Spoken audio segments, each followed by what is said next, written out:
Hello દોસ્તો, આપ સૌનું મારુતિ એકેડમીમાં હાર્દિક સ્વાગત કરું છું. મિત્રો, લાસ્ટ લેક્ચરમાં આપણે પાવર ઇલેક્ટ્રોનિક્સમાં આપણે આઉટપુટ વોલ્ટેજને કંટ્રોલ કેવી રીતે કરવો એની આપણે વાત થોડી કરી હતી. હવે આ આઉટપુટ વોલ્ટેજ કંટ્રોલ આપણે બે રીતે મેં તમને સમજાવ્યું હતું લાસ્ટ લેક્ચરમાં. એક તો આપણે એક્સટર્નલ અને એક ઇન્ટરનલ, એટલે બાહ્ય અને આંતરિક રીતે કરી શકાય. એમાં આપણે જોયું હતું કે ભાઈ વધારે વધારે કંટ્રોલ આપણે ઇન્ટરનલી એટલે કે આંતરિક રીતે આપણે કરી શકીએ છીએ, અને એમાં આપણી પાસે એક મહત્વની ઇમ્પોર્ટન્ટ એવી મેથડ હતી કે જેનું નામ હતું પલ્સ વિથ મોડ્યુલેશન, એટલે કે PWM. હવે આ PWM ટેકનિક છે શું? અને એક્ઝામમાં મિત્રો 7 માર્કમાં ક્વેશ્ચન પૂછાઈ ગયો કે પલ્સ વિથ મોડ્યુલેશન ની ટેકનિક નામ આપી કોઈ પણ એક સમજાવો તો 4 માર્કમાં પૂછાય, અને 7 માર્કમાં પૂછવો હોય તો પલ્સ વિથ મોડ્યુલેશન ની ટેકનિક અથવા આઉટપુટ વોલ્ટેજ કંટ્રોલ કરવાની પલ્સ વિથ મોડ્યુલેશન ની ટેકનિક સમજાવો. જો મિત્રો તમને એમ પૂછાય કે pulse with modulation control technique સમજાવો અને 7 માર્ક હોય તો તમારે 3 સમજાવવી પડે: SPWM, MPWM અને sin PWM. હમણાં આપણે જોશું કે એના ફૂલ ફોર્મ શું છે અને આ વસ્તુ શું છે, તો એ 3 આપણે સમજાવવી પડે. મિત્રો બહુ ઈઝી છે, બહુ એટલે બહુ ઈઝી. ઓનલી ફોર તમારે રિમેમ્બર વેવફોર્મ શું છે એ વેવફોર્મ તમે એકવાર સમજી જાઓ, પછી તમારા ડાબા હાથમાં આ ક્વેશ્ચન છે અને 7 માંથી 7 તમારે રોકડા આવે એ મારી ગેરંટી. 7 માંથી 7 તમારે રોકડા માર્ક આવી જાય એવા ક્વેશ્ચન છે. પણ મિત્રો સમજવાનું એ છે કે પલ્સ વિથ મોડ્યુલેશન એ શું છે. તો મિત્રો સ્ટાર્ટ કરીએ આપણે આજનો લેક્ચર કે પલ્સ વિથ મોડ્યુલેશન કંટ્રોલ મેથડના નામ લખી કોઈ પણ એક સમજાવો. આ મિત્રો 2 થી 3 વખત ક્વેશ્ચન પૂછાઈ ગયો જીટીયુ ની એક્ઝામિનેશન માટે, અને આ જ ક્વેશ્ચન તમારી મિડ સેમ માટે પણ ઉપયોગી બની રહેશે. તો મિત્રો પહેલા તો આપણે જોઈએ કે પલ્સ વિથ મોડ્યુલેશન કંટ્રોલ એટલે કે PWM એટલે કે એક્ટિવ ડિવાઇસ છે. મારો એક્ટિવ ડિવાઇસ એટલે કે એમાં ઇન્ડક્ટર હોય, કેપેસિટર અથવા વોલ્ટેજ સોર્સ અથવા કરંટ સોર્સ હોય. તો એટલે કે એક્ટિવ ડિવાઇસના ઓન ઓફ ગાળામાં ફેરફાર કરીને આઉટપુટ વોલ્ટેજ હું કંટ્રોલ કરી શકું, તો તેવી ટેકનિકને, તેવી મેથડને આપણે પલ્સ વિથ મોડ્યુલેશન આપણે કહી શકીએ. શું કીધું કે એક્ટિવ ડિવાઇસ છે, ઇન્ડક્ટર છે, કેપેસિટર છે, પછી એક્ટિવ ડિવાઇસમાં આપણે SCR આવે, કોઈ પણ સ્વિચીસ આવે કે જેને આપણે ઓન ઓફ કરી હું આઉટપુટ વોલ્ટેજને કંટ્રોલ કરી શકું, તો તેવી ટેકનિક, તેવી મેથડ એટલે કે પલ્સ વિથ મોડ્યુલેશન મેથડ. હવે આ પલ્સ વિથ મોડ્યુલેશન ટેકનિક છે 3 પ્રકારની છે. SPWM એટલે કે સિંગલ પલ્સ વિથ મોડ્યુલેશન, બીજી છે MPWM એટલે કે મલ્ટીપલ પલ્સ વિથ મોડ્યુલેશન, અને last and final sin PWM એટલે કે સાઇન્યુસોઇડલ પલ્સ વિથ મોડ્યુલેશન. તમે અહીં જોઈ શકો છો SPWM, MPWM અને sin PWM. હવે એમાંથી આપણે એક સમજવાની, તમને ગમે 3 માંથી કોઈ પણ એક સમજાવવાનું કે તો તમને કોઈ પણ એક તમને જે ઈઝી પડે એ તમે દોરી શકો છો, સમજાવી શકો છો. પરંતુ જો 3 પૂછાય તો આપણે 3 તમારા મટીરીયલમાં મેં 3 સમજાવેલી છે, તમે જોઈ શકો છો. અને અહીંયા પણ હું તમને 3 સમજાવવાનું છું, એટલે આપણે તો પૂરેપૂરું સમજાવવાનું છે, એવું નહીં કે 3 માંથી એક નહીં. ઇન કેસ ન કરે નારાયણ અને ભાઈ 7 માં ક્વેશ્ચન પૂછાઈ ગયો તો કે પલ્સ વિથ મોડ્યુલેશન ટેકનિક 3 રીતના નામ આપી સમજાવો, તો 7 માં 3 પૂછાઈ ગઈ તો આપણે તો 3 જ કરવાની છે, જેથી આપણે 3 પૂછાય તો એ પણ આવડી જાય, અને જે તમને એક પૂછાય 3 માંથી એક તો વાલા ગમે જીકી દેવાની, બરોબર? આપણે માર્ક આવા છે. તો મિત્રો ફર્સ્ટ ઓફ ઓલ આપણે સ્ટાર્ટ કરીએ એ છે સિમ્પલ એટલે કે single pulse with modulation technique. આ જે ટેકનિક છે, બરાબર, ઓકે, તો આ જે ટેકનિકની મદદથી આપણે આઉટપુટ વોલ્ટેજને હું કંટ્રોલ કરી શકું, એ મગજમાં તમે એક યાદ રાખી લેજો કે આની મદદથી હું શું કરવાનો છું. એ તો ખબર હોવી જોઈએ ને કે આની મદદથી હું શું કરવાનો છું. તો એ મગજમાં તમે સેટ રાખજો કે આપણે એટલે કે શું કરવાનું છે કે ભાઈ આઉટપુટ વોલ્ટેજને કંટ્રોલ કરવાનો છે. તો આ રીતમાં દર હાફ સાયકલ એટલે કે એક હાફ સાયકલ પૂરી થાય પછી બીજી સાયકલ આવે ત્યારે પાછી બીજી સાયકલ આવે એટલે કે દર half cycle every half cycle દર હાફ સાયકલ એટલે કે એવરી હાફ સાયકલે એક પલ્સ હોય છે. કેટલા માત્ર એક પલ્સ હોય છે અને પલ્સની વિડ્થમાં ચેન્જીસ કરીને ઇન્વર્ટરના આઉટપુટ વોલ્ટેજમાં હું ફેરફાર કરી શકું છું.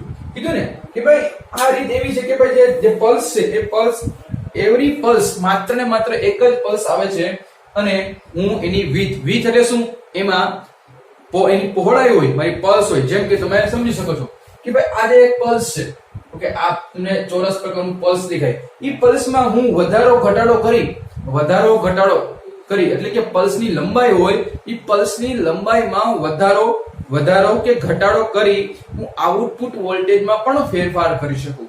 હવે તમને એમ થાય કે સાહેબ એ કેવી રીતે?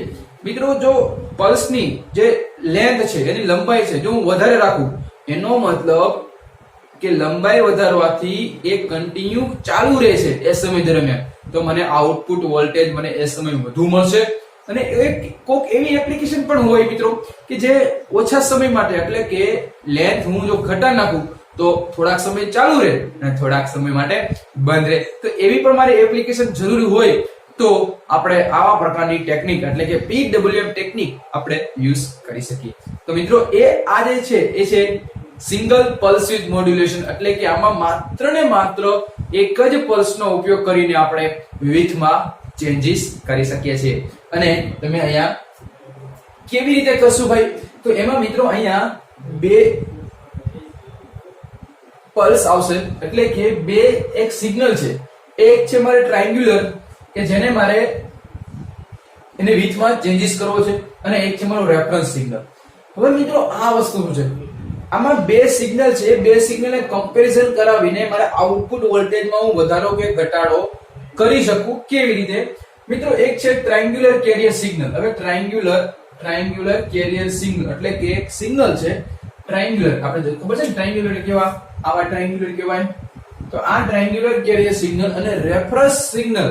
તો રેફરન્સ સિગ્નલ એટલે કે એ ગમે હોઈ શકે એવું જરૂરી નથી કે એક જ હોય નહીં ગમે હોઈ શકે ડિપેન્ડ્સ ઓન યુ તમારા ઉપર આધાર રાખે છે. હવે એ બે સિગ્નલને કમ્પેરિઝન કરી અને એમાંથી જે સૌથી હાઈએસ્ટ હોય અથવા બે સિગ્નલની કમ્પેરિઝન કરતા બે સરખા મળે તો ને તો મારો ટ્રિગર પલ્સ એટલે જે મારો થાઇરિસ્ટર છે એ ઓન થાય અને પરિણામે આઉટપુટ વોલ્ટેજમાં વધારો કે ઘટાડો કરી શકે. તો વસ્તુ મિત્રો આ સમજણ તમને હશે અને એ જે કમ્પેરિઝન છે એ કમ્પેરિઝન બાય યુઝિંગ આપણે કમ્પેરેટરની મદદથી આપણે કરી શકીએ મિત્રો. હવે એનો વેવફોર્મ સમજીએ તો વધારે સમજાય કે ભાઈ અહીંયા એ બે વેવફોર્મ છે. એક છે મારું રેફરન્સ. અહીંયા રેફરન્સ સિગ્નલ તરીકે મેં યુઝ કર્યું છે સ્ક્વેર વેવ. શું યુઝ કર્યું છે? Square wave. અને જે કેરિયર વેવ તરીકે છે એ છે મારું ટ્રાયંગ્યુલર વેવ. તો પહેલે જ તમારે લખવું પડશે કે આકૃતિમાં વેવફોર્મમાં દર્શાવ્યા મુજબ બે સિગ્નલ કે એક છે કેરિયર સિગ્નલ કે જે ટ્રાયંગ્યુલર પ્રકારનું છે અને બીજું છે રેફરન્સ સિગ્નલ કે જે સ્ક્વેર પ્રકારનું છે. મિત્રો જોઈ શકો છો. પછી જ્યારે મિત્રો કેરિયર સિગ્નલ અને રેફરન્સ સિગ્નલ બેની વેલ્યુ સરખી થાય જેમ કે કેરિયર સિગ્નલ વધારે છે અને રેફરન્સ સિગ્નલ તો અહીંયા છે તો આ જે સમય છે આ જે પોઈન્ટ એ પોઈન્ટે બે સરખા સિગ્નલ થાય છે. એ સિગ્નલ જો બે થી સરખા થાય છે અને ધીમે ધીમે ઘટવા લાગે છે. એટલે એક એવો પોઈન્ટ છે કે જ્યાં મારા બે સિગ્નલ ભેગા થાય તો અહીંયાથી ડોટેડ લાઈન દર્શાવી નાખો. પછી ક્યાં સિગ્નલ ભેગા થયા? યસ અહીંયા સિગ્નલ ભેગા થયા તો અહીંયાથી પાછું ડોટેડ લાઈન ખેંચી નાખો. કેવી રીતે? નીચે ખેંચી નાખો. જ્યાં ભેગા થાય અહીંયા ખેંચી લ્યો. અને એ જે વેવફોર્મ એ જે તમને ગેટ પલ્સ મળશે Ig1 અહીંયા પણ Ig2 મળશે નેગેટિવમાં. અને આવી રીતે મિત્રો અહીંયા તમને આઉટપુટ વોલ્ટેજ તમે મટીરીયલમાં પાછળનું ઘણું ફેરવશો એટલે તમને આઉટપુટ વોલ્ટેજ એટલે કે પોઝિટિવ અને નેગેટિવમાં પલ્સ તમને મળશે. ઓકે એટલા માટે કીધું જરૂર નથી કે જરૂર નથી આપણી માટે.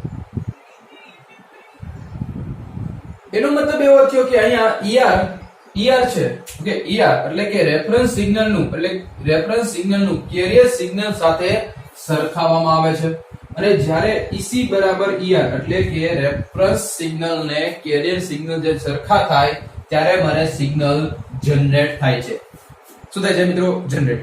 આ જે મિત્રો છે એ જનરેટ એટલે કે એ જનરેટ માટે જે ફ્રીક્વન્સી, આ શું વસ્તુ ફ્રીક્વન્સી હોય, તો એમાં કેરિયર ફ્રીક્વન્સી અને રેફરન્સ ફ્રીક્વન્સી પણ હોય. એટલે કે અહીંયા જ્યારે રેફરન્સ સિગ્નલ ફ્રીક્વન્સી અને કેરિયર સિગ્નલની ફ્રીક્વન્સીનો જો ગુણોત્તર લો, શું લો? ગુણોત્તર, તો એને આપણે કહીશું m. અને m શું છે? એ છે મોડ્યુલેશન ઇન્ડેક્સ. શું છે મિત્રો? એ છે મોડ્યુલેશન ઇન્ડેક્સ આપણે કહીશું મિત્રો.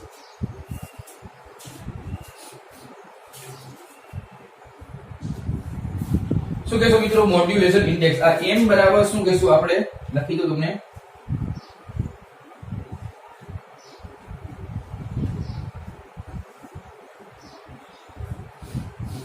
Modulation index. It is the ratio between EC. It is the ratio between ER upon EC અથવા FR upon FC. એમ પણ તમે કહી શકો. તો it is known as modulation index. Exam માં પૂછાઈ જાય કે ભાઈ મોડ્યુલેશન ઇન્ડેક્સ ની વ્યાખ્યા આપો અને PW ના કેટલા પ્રકાર છે આપ લખો. તો મિત્રો એ પણ આપણે આવડવું જોઈએ. આ કોર્નર ક્વેશ્ચન કહેવાય મિત્રો. પૂછવું હોય તો વાઇવામાં કે મિક્સમાં પૂછાઈ શકે કે ભાઈ એ મોડ્યુલેશન ઇન્ડેક્સ ની વ્યાખ્યા આપી સમજાવો. તો મિત્રો આ પણ તમે સમજાવી શકો છો. તો મિત્રો વેવફોર્મ દ્વારા સમજાણા. તો આ વસ્તુ હતી એ તો SPWM કે જેનું ફૂલ ફોર્મ છે સિંગલ પલ્સ વિથ મોડ્યુલેશન. આમાં શું કરવામાં આવે છે કે આમાં દર હાફ સાયકલે દીઠ એક પલ્સ હોય છે અને પલ્સની વીજ પ્રમાણે આપણે આઉટપુટ વોલ્ટેજમાં વધારો ઘટાડો આપણે કરી શકીએ છીએ. અને અહીંયા જ્યારે ER અને EC નું બે સરખા થાય ત્યારે આપણે ટ્રિગર પલ્સ મળે છે અને પરિણામે આઉટપુટ વોલ્ટેજ કંટ્રોલ કરી શકીએ છીએ. મિત્રો આમાં સર્કિટ નથી પણ એના વેવફોર્મ એટલા જ ઇમ્પોર્ટન્ટ છે. તો મિત્રો હવે આપણે સેકન્ડ વન એટલે કે હવે આપણે MPWM ની આપણે વાત કરીએ.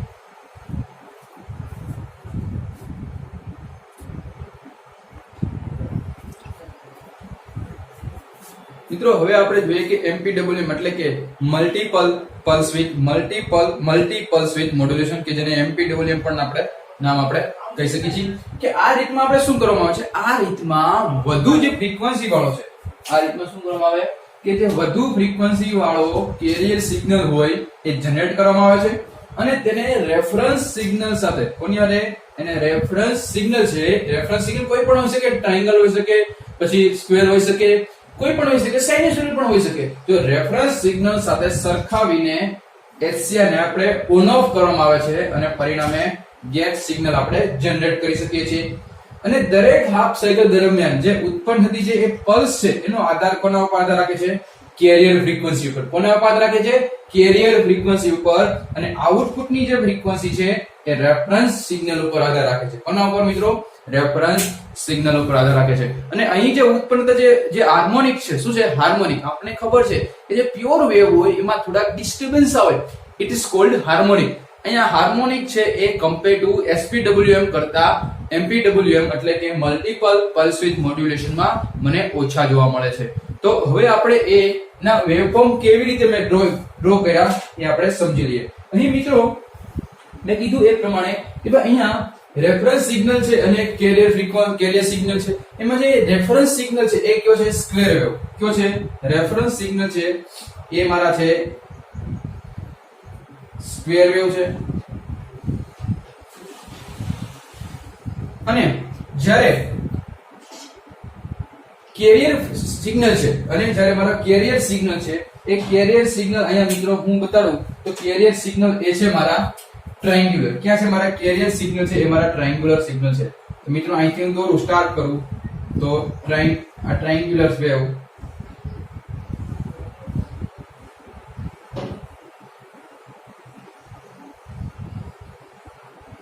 અને અહીં જોડી દેવાનું જેથી આપણે પૂરેપૂરું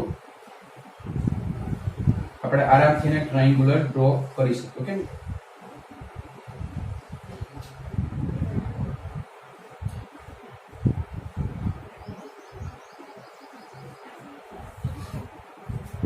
આજે અમે જોયું કે આપણે શું છે? Carrier FC. પછી આ જે છે એ છે મારું FR. ઓકે. તો હવે અહીંયા આપણે શું કરવાનું છે મિત્રો? સમજો.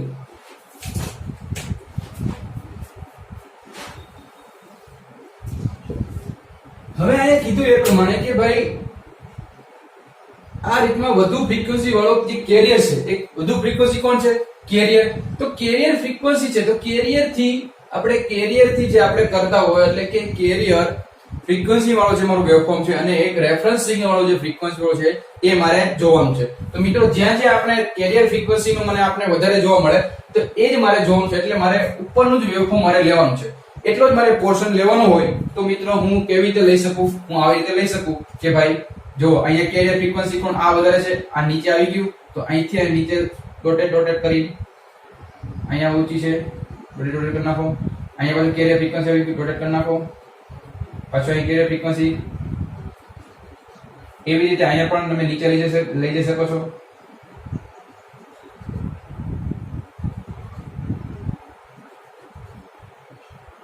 ઉપરલા 3 એવા ઉપરલા 2 છે તો નીચે તમે 2 કરો જેથી આપણે કે વાંધો આવે નહીં. હવે આ જે વેવફોર્મ આપણે મેળા એને તમે જોડી દો આવી રીતે.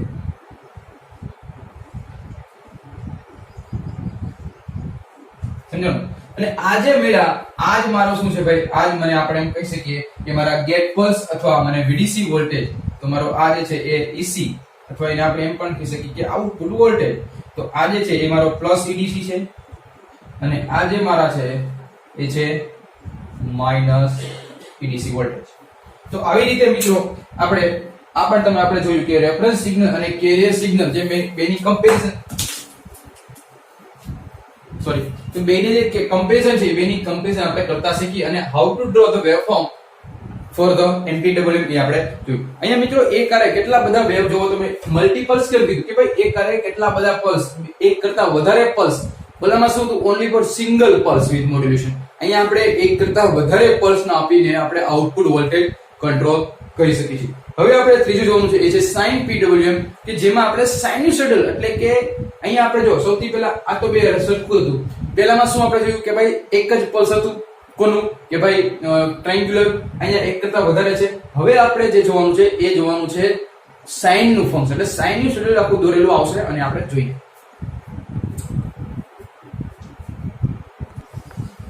અને હવે મિત્રો છે લાસ્ટ એન્ડ ફાઇનલ જે આઉટપુટ વોલ્ટેજ કંટ્રોલ કરવાની ટેકનિક અને જેનું નામ છે આપણે સાઇન PWM એટલે કે sign pulse with modulation.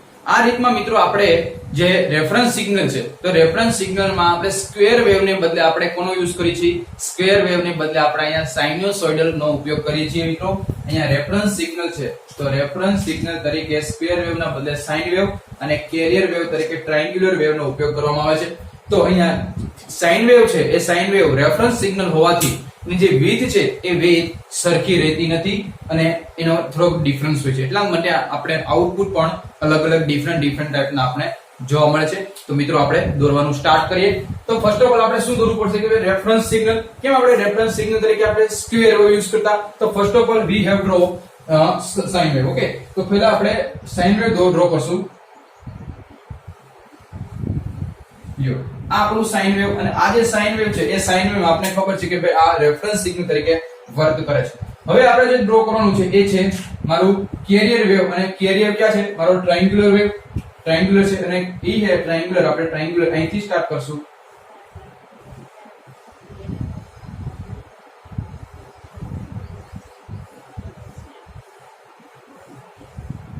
Okay, જ્યાંથી શરૂ કર્યું ત્યાંથી આપણે પૂરું કરશું.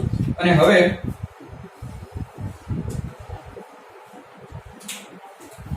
અહીંયા આપણે એમ કહી શકીએ આ જે છે એ છે મારા EC અને આ છે મારું PR એટલે રેફરન્સ સિગ્નલ ને આઉટપુટ સિગ્નલ.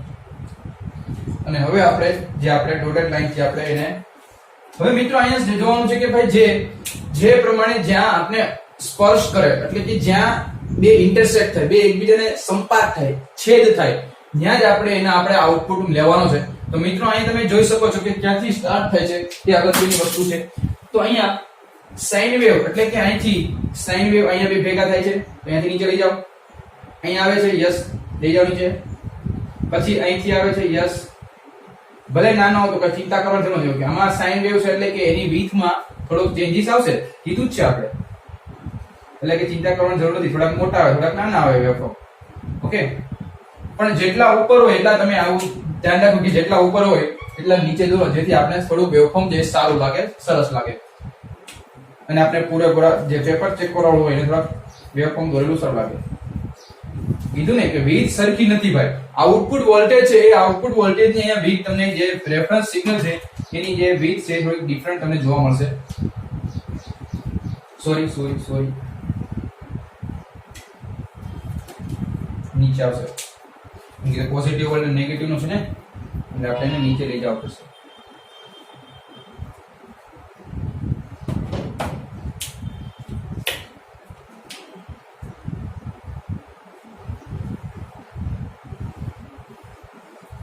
મિત્રો આવી રીતે આપણે આ પ્લસ EDC અને માઈનસ EDC એટલે કે આપણે જે આ જે છે એ પ્લસ EDC વોલ્ટેજ છે અને આ જે મને મળ્યો એ માઈનસ EDC એટલે કે નેગેટિવ માં મળે છે. તો આવી રીતે મિત્રો આ હતું એ sin PWM. મિત્રો કેટલું ઈઝી હતું, આપણે જોતા હોય તમારી તમે બુકમાં જો લ્યો તો જોતા તો આ દોરવું કેમ, પણ મિત્રો દોરોમાં કાઈ નથી, સાવ સહેલું છે. ઓકે, તો મિત્રો આમાં કઈ બહુ સહેલું છે, કઈ તમને કે આ દોરવું કેમ કેવી રીતે યાદ રાખવું, પણ ડરતા નહીં, ડર કે આગે જીત છે. ઓકે, એટલે કે ચિંતા કરવાની જરૂર નથી. તો અહીંયા આપણે ત્રણ જે આપણે છે ત્રણ ટેકનિક, એ ત્રણ ટેકનિક આપણે જોઈ. ફરીથી તમને રિકેપ કરી દો આખો લેક્ચર આપણે શું ભણ્યા. આપણે જે આઉટપુટ વોલ્ટેજ કંટ્રોલ કરવાની પલ્સ વિથ મોડ્યુલેશન ટેકનિક છે, એ પલ્સ વિથ મોડ્યુલેશન કંટ્રોલ ની ટેકનિક એટલે કે એમાં આપણે ત્રણ પ્રકારની ટેકનિક છે.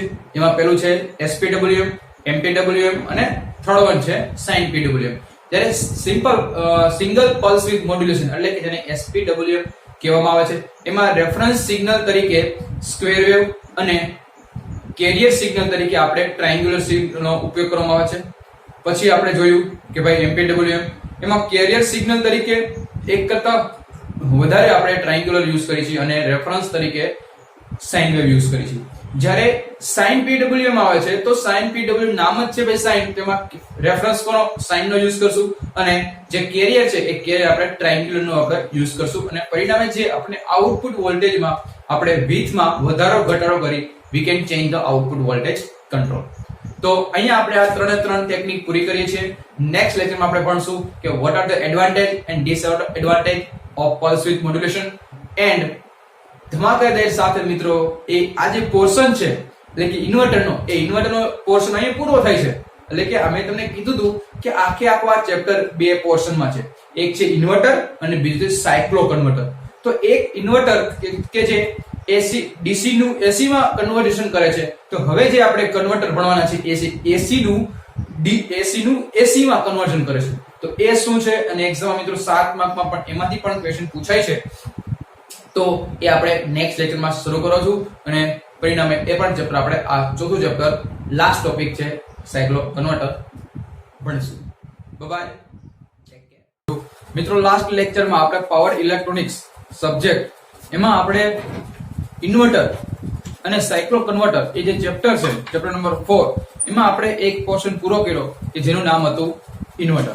તો ઇન્વર્ટર કેટલા પ્રકારના હોય છે, ઇન્વર્ટર શું છે, ઇન્વર્ટરના ઉપયોગો ક્યાં ક્યાં થાય, ઇન્વર્ટરના આઉટપુટ વોલ્ટેજ છે એ કેવી રીતે કંટ્રોલ કરવો, એ બધું આપણે લાસ્ટ લેક્ચરમાં એટલે કે એક પોર્શન આ ચેપ્ટરનું આપણે પૂરું કર્યું. મિત્રો જોવા જઈએ તો આ ચેપ્ટર 14 થી 15 માર્કનું અથવા એનાથી પણ વધારે માર્કનું છે. તો એમાંથી જે વધુ જે માર્કનું પોર્શનનું પૂછાતું હોય તો એ છે ઇન્વર્ટર. મિત્રો ઇન્વર્ટર પોર્શનમાંથી સૌથી વધુ ક્વેશ્ચન પૂછાતા હોય છે. પણ મિત્રો એવું નથી કે બીજો પોર્શન કે જેનું નામ છે સાયક્લો કન્વર્ટર એમાંથી એક પણ માર્કનું પૂછાતો નથી. મિત્રો એ જે પોર્શન છે એ પોર્શનમાંથી 7 માર્કનો ક્વેશ્ચન પણ આવી શકે છે. એક્ઝામમાં પૂછાઈ ગયેલા છે મિત્રો. પ્રીવિયસ યર તમે પેપર જોશો તો તમને એમાં 7 માર્કના ક્વેશ્ચન પણ સાયક્લો કન્વર્ટર ટોપિકમાંથી પૂછાયેલા છે. તો મિત્રો કરવું હોય તો પરફેક્ટ અને સારામાં સારું આપણે કરશું અને બધા જેટલા ક્વેશ્ચન પૂછાતા હશે એક્ઝામમાં પોઈન્ટ ઓફ વ્યૂ જે ઇમ્પોર્ટન્ટ હશે અને ઇન ફ્યુચર તમારે બીઈ માં પણ તમને કામ લાગે એવા આપણે કન્સેપ્ટ પણ શીખશું. તો મિત્રો સ્ટાર્ટ કરી નવો જે ટોપિક કે જેનું નામ છે સાયક્લો કન્વર્ટર. તો first of all we have discussed what do you mean by સાયક્લો converter. તો ફર્સ્ટ આપણે શીખશું કે સાયક્લો કન્વર્ટર કોને કહેવાય, સાયક્લો કન્વર્ટરના પ્રકારો કેટલા છે અને સાયક્લો કન્વર્ટરનો પ્રિન્સિપલ અથવા સિદ્ધાંત કેવી રીતે વર્ક કરે છે. તો પહેલા આપણે સમજીએ કે ભાઈ સાયક્લો કન્વર્ટર એટલે શું. એક કન્વર્ટર છે, આપણે અત્યાર સુધી આપણે ડિફરન્ટ ટાઈપના કન્વર્ટર આમ જોઈએ તો 3 પ્રકારના ભણી ગયા. પહેલું હતું rectifier, it is a convert to AC to DC. પછી આપણે જોયા chopper, it is a convert to fixed DC to variable DC. અને પછી આપણે જોયું લાસ્ટમાં ઇન્વર્ટર કે જે આપણે DC નું AC માં કન્વર્ટ કરે. અને હવે આપણે સમજવાનું છે કે સાયક્લો converter it is a converter two which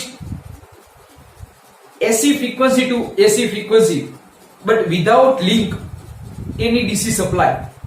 એટલે કે એનો કહેવાનો મતલબ એવો છે કે ભાઈ એક એવું કન્વર્ટર છે કે જે AC ફ્રીક્વન્સી નું AC ફ્રીક્વન્સીમાં જ કન્વર્ટ કરે છે, એટલે કે AC નું AC માં કન્વર્ટ કરે છે, પરંતુ એમાં એક પણ વચ્ચે DC લિંક જોડવામાં આવેલી નથી. તો તેવા કન્વર્ટરને આપણે સાયક્લો કન્વર્ટર કહેવામાં આવે છે. હવે આ સાયક્લો કન્વર્ટર ઘણા બધા પ્રકારના છે. એમાં જે પહેલું સાયક્લો કન્વર્ટર છે એ સ્ટેપ અપ અને સ્ટેપ ડાઉન સાયક્લો કન્વર્ટર કહેવાય. હવે આ સાયક્લો કન્વર્ટર છે એ સાયક્લો કન્વર્ટર એટલે કે સ્ટેપ અપ અથવા સ્ટેપ ડાઉન એ કોને કહેવાય એ આપણે સમજીએ.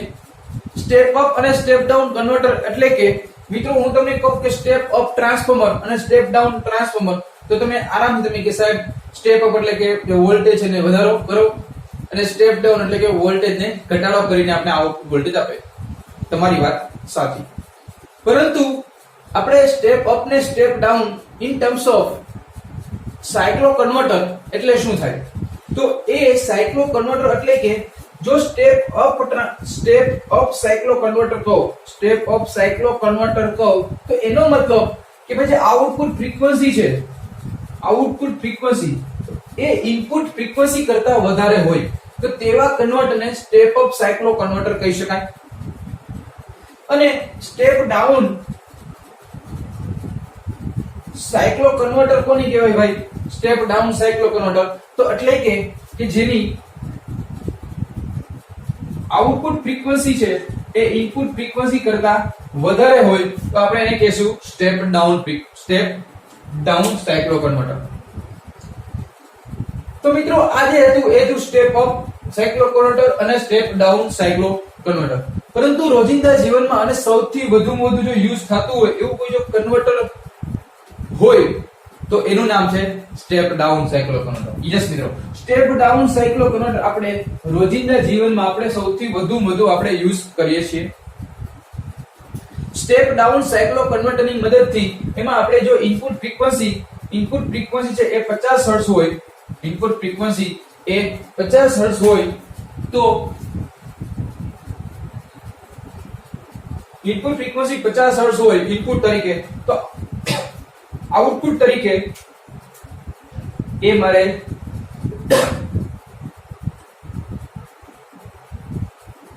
16/2/3 એટલે કે અહીંયા 3 ફેઝ આપણે કેટલા 3 ફેઝ હોય, AC છે એટલે 3 ફેઝ, એટલા માટે જેટલા ફેઝ એટલા ફેઝમાં 3 એટલે કે 50/3 તો એપ્રોક્સિમેટલી આપણે 16 તેરી આ બેનો ગુણાકાર થાય પછી સરવાળો થાય 16 તેરી 48, 48 ની 2 50, 50/3 આવી ગયા. અથવા આને આમ પણ લખી શકાય 16.33 હર્ટ્ઝ. તો મિત્રો તમે જોઈ શકો છો કે ઇનપુટ ફ્રીક્વન્સી કેટલી હતી? 50/3 એટલે કે 50 હર્ટ્ઝ, પરંતુ મને આઉટપુટ ફ્રીક્વન્સી કેટલી મળે છે? માત્ર ને માત્ર 100 હર્ટ્ઝ, એટલે કે ત્રીજા ભાગની મને મળે છે. તો મિત્રો આમ પણ કહેવાય કે ભાઈ જે આઉટપુટ ફ્રીક્વન્સી છે એ ઇનપુટ ફ્રીક્વન્સી કરતા ત્રીજા ભાગની છે, આમ પણ કહી શકાય. તો મિત્રો દર્શાવવાનો હેતુ અલગ અલગ હોય છે પણ આપણે સમજવાનો જે મતલબ છે એ એક જ છે. તો તમે આપણા જે સાયક્લો કન્વર્ટર છે એ મોસ્ટ ઓફ આપણે સ્ટેપ ડાઉન સાયક્લો કન્વર્ટર યુઝ કરવામાં આવે છે કે જે મોસ્ટ ઓફ આપણે 50/3 એટલે કે 16.33 હર્ટ્ઝ નો આપણે યુઝ કરીએ છીએ. હવે આપણે જોઈએ બીજા પ્રકારનું કન્વર્ટર કે જેનું નામ છે કોન્સ્ટન્ટ ફ્રીક્વન્સી ઇનપુટ, એટલે કે એને કે અચળ ફ્રીક્વન્સી ઇનપુટ અને વેરિયેબલ ફ્રીક્વન્સી આઉટપુટ. હવે આ શું છે? અને વેરિયેબલ ફ્રીક્વન્સી ઇનપુટ અને કોન્સ્ટન્ટ ફ્રીક્વન્સી આઉટપુટ શું છે સમજીએ. કે ભાઈ બીજા પ્રકારના જે આ જે સાયક્લો કન્વર્ટર છે એમાં મિત્રો શું કરવાનું હોય છે? કે ભાઈ એમાં આપણે જોયું કે ભાઈ કોન્સ્ટન્ટ ફ્રીક્વન્સી ઇનપુટ છે અને મને આઉટપુટમાં શું આપે છે ભાઈ? આઉટપુટમાં આપે છે વેરીએબલ ફ્રીક્વન્સી આઉટપુટ. તો આ શું કરે? આ એક એવું કન્વર્ટર કરે છે કે જે ફ્રીક્વન્સી કેવી હોય? કોન્સ્ટન્ટ ઇનપુટમાં, પરંતુ આઉટપુટમાં ફ્રીક્વન્સી કેવી હોય છે? વેરીએબલ. તો આવા પ્રકારે મોસ્ટ ઓફ ક્યાં યુઝ થતા હોય છે? તો આવા પ્રકારનું છે એ આપણે મોસ્ટ ઓફ એસી મોટર નો આઉટપુટ વોલ્ટેજ કંટ્રોલ કરવા માટે આ પ્રકારનું સાયક્લો કન્વર્ટર આપણે યુઝ કરી શકીએ છીએ. મિત્રો જ્યારે આપણે કોઈ પણ મોટર છે અને મોટરને આપણે એસી આપીએ અને આઉટપુટ પણ એસી હોય ત્યારે આ પ્રકારનું આપણે સાયક્લો કન્વર્ટર યુઝ કરવામાં આવે છે. એટલે કીધું કે એસી નું એસી માં કન્વર્ટ કરે, બટ કે ભાઈ ફ્રીક્વન્સીમાં ચેન્જીસ થાય છે. ફ્રીક્વન્સીમાં જો ફ્રીક્વન્સી ઇનપુટમાં કોન્સ્ટન્ટ હોય એટલે કે 50 હર્ટ્ઝ હોય, બટ આઉટપુટમાં વેરી ફ્રીક્વન્સી થતી હોય તો ત્યારે આવા પ્રકારના કન્વર્ટર આપણે યુઝ કરી શકીએ છીએ અને જેનો ઉપયોગ આપણે એસી મોટરના આઉટપુટ વોલ્ટેજ કંટ્રોલમાં આપણે યુઝ કરી શકાય. પરંતુ મિત્રો જ્યારે જે ફ્રીક્વન્સી છે, જે ફ્રીક્વન્સી વેરીએબલ હોય તો variable frequency at the input side અને આઉટપુટમાં મને કેવી મળતી હોય? Constant frequency output. તો એ સમયે આ વસ્તુ ક્યાં યુઝ કરવી? તો મિત્રો આ મોસ્ટ ઓફ આપણે રેલવે ટ્રેક્શન માટે આપણે યુઝ કરીશું. રેલવે સિસ્ટમમાં આપણે આવા પ્રકારના આપણે સાયક્લો કન્વર્ટરનો આપણે યુઝ કરવામાં આવે છે. તો આ બીજા ટાઈપનું કન્વર્ટર કે જેને આપણે કહીશું constant frequency input, variable frequency output તથા વેરીએબલ ફ્રીક્વન્સી ઇનપુટ અને કોન્સ્ટન્ટ ફ્રીક્વન્સી આઉટપુટ. ત્રીજા નંબરનું છે એ છે single phase to single phase cycles, એટલે કે single phase to single phase સાયક્લો converter. એટલે કે ઇનપુટ પણ સિંગલ ફેઝ હશે અને આઉટપુટ પણ સિંગલ ફેઝ હોય તો આવા પ્રકારના કન્વર્ટર એટલે કે સાયક્લો કન્વર્ટર કે જે બે પ્રકારના છે. એક છે બ્રિજ ટાઈપ અને બીજું છે આપણે સેન્ટર ટાઈપ. શું છે મિત્રો? એક છે સેન્ટર ટાઈપ ટ્રાન્સફોર્મરનો ઉપયોગ કરવાનો અને બીજું છે બ્રિજ ટાઈપ. તો જે મિત્રો આપણે ખબર છે કે ભાઈ સેન્ટર ટેપ છે, તો સેન્ટર ટેપમાં આપણે જે કંટ્રોલિંગ ડિવાઇસ તરીકે આપણે એસસીઆર નો યુઝ કરી શકીએ છીએ અને ડાયોડ નો પણ યુઝ કરી શકીએ છીએ. પરંતુ અહીંયા ડાયોડ નો યુઝ નહીં કરી શકીએ કારણ કે આપણે એસી યુઝ કરી છે. તો એસી માટે મોસ્ટ ઓફ આપણે એચસીઆર એટલે કે સિલિકોન કંટ્રોલ રેક્ટિફાયર થાઇરિસ્ટર નો આપણે ઉપયોગ કરી શકીએ છીએ અને આપણે we can control the output voltage as well as frequency. તો અહીંયા બ્રિજમાં આપણે એમાં પણ બ્રિજ કનેક્શન આપણે જોયું ભણેલા છે કે હાફ બ્રિજ અને ફૂલ બ્રિજ, તો એ આપણે ભણવાના છીએ હમણાં. 3 phase to single phase સાયક્લો converter. તો ઇનપુટમાં 3 ફેઝ હોય અને આઉટપુટમાં સિંગલ ફેઝ સાયક્લો કન્વર્ટર કે જે 3 ફેઝ ટુ સિંગલ ફેઝ આપણે ઉપયોગ કરી શકીએ છીએ મિત્રો. આ છે 3 phase to single phase સાયક્લો converter કે જેની મદદથી આપણે આઉટપુટમાં આપણે સિંગલ ફેઝ જોતો હોય તો પણ આપણે આ કન્વર્ટરની મદદથી આપણે કરી શકીએ. અને એવી વસ્તુ હોય કે જે ઇનપુટમાં 3 ફેઝ હોય અને આઉટપુટમાં પણ 3 ફેઝ મારે જોતો હોય તો ત્યારે આપણે આ પ્રકારનું સાયક્લો કન્વર્ટર આપણે જરૂર પડે. એનો મતલબ એમ કે ટોટલ 5 પ્રકારના સાયક્લો કન્વર્ટરના પ્રકાર છે. મિત્રો ઇન્વર્ટર હતા તો ઇન્વર્ટરના 3 પ્રકાર હતા આપણે જોયું હતું. એવી જ રીતે સાયક્લો કન્વર્ટરના 5 પ્રકાર છે. ઇન્વર્ટરના મિત્રો તમે સમજો કે ઇન્વર્ટરના 3 પ્રકાર હતા. પહેલું કયું હતું? સિરીઝ ઇન્વર્ટર, પછી જોયું પેરેલલ ઇન્વર્ટર, પછી આપણે જોયું બ્રિજ ઇન્વર્ટર. તો બ્રિજ ઇન્વર્ટરના પાછા 2 પ્રકાર હતા કે નહીં? હા, એક તો કયું હતું? હાફ બ્રિજ અને ફૂલ બ્રિજ. એવી જ રીતે સાયક્લો કન્વર્ટરના પાછા 5 પ્રકાર છે. પહેલું સ્ટેપ અપ સ્ટેપ ડાઉન એટલે એક, બીજું constant frequency output, variable frequency output અને variable frequency input, constant output frequency. ત્રીજું single phase to single phase સાયક્લો converter. ચોથું 3 phase to single phase સાયક્લો converter અને પાંચમું 3 ફેઝ ટુ 3 ફેઝ સાયક્લો કન્વર્ટર. તો મિત્રો આ આપણે આ કન્વર્ટર વિશે કેટલા પ્રકારના છે એ મિત્રો મેં તમને માહિતી આપેલી અને આની ડેફિનેશન હતી કે AC power at frequency F1 to convert this AC power frequency at F2. એમાં એક પણ DC લિંકનો આપણે ઉપયોગ કરવામાં આવતો નથી. તો આવા પ્રકારના ડિવાઇસને આપણે સાયક્લો કન્વર્ટર કહી શકશું. ઓકે મિત્રો, તો તમને સમજાઈ ગયું હશે વસ્તુ. હવે આપણે સમજીએ કે સાયક્લો કન્વર્ટર છે એનો સિદ્ધાંત શું છે. What is the working principle of સાયક્લો converter.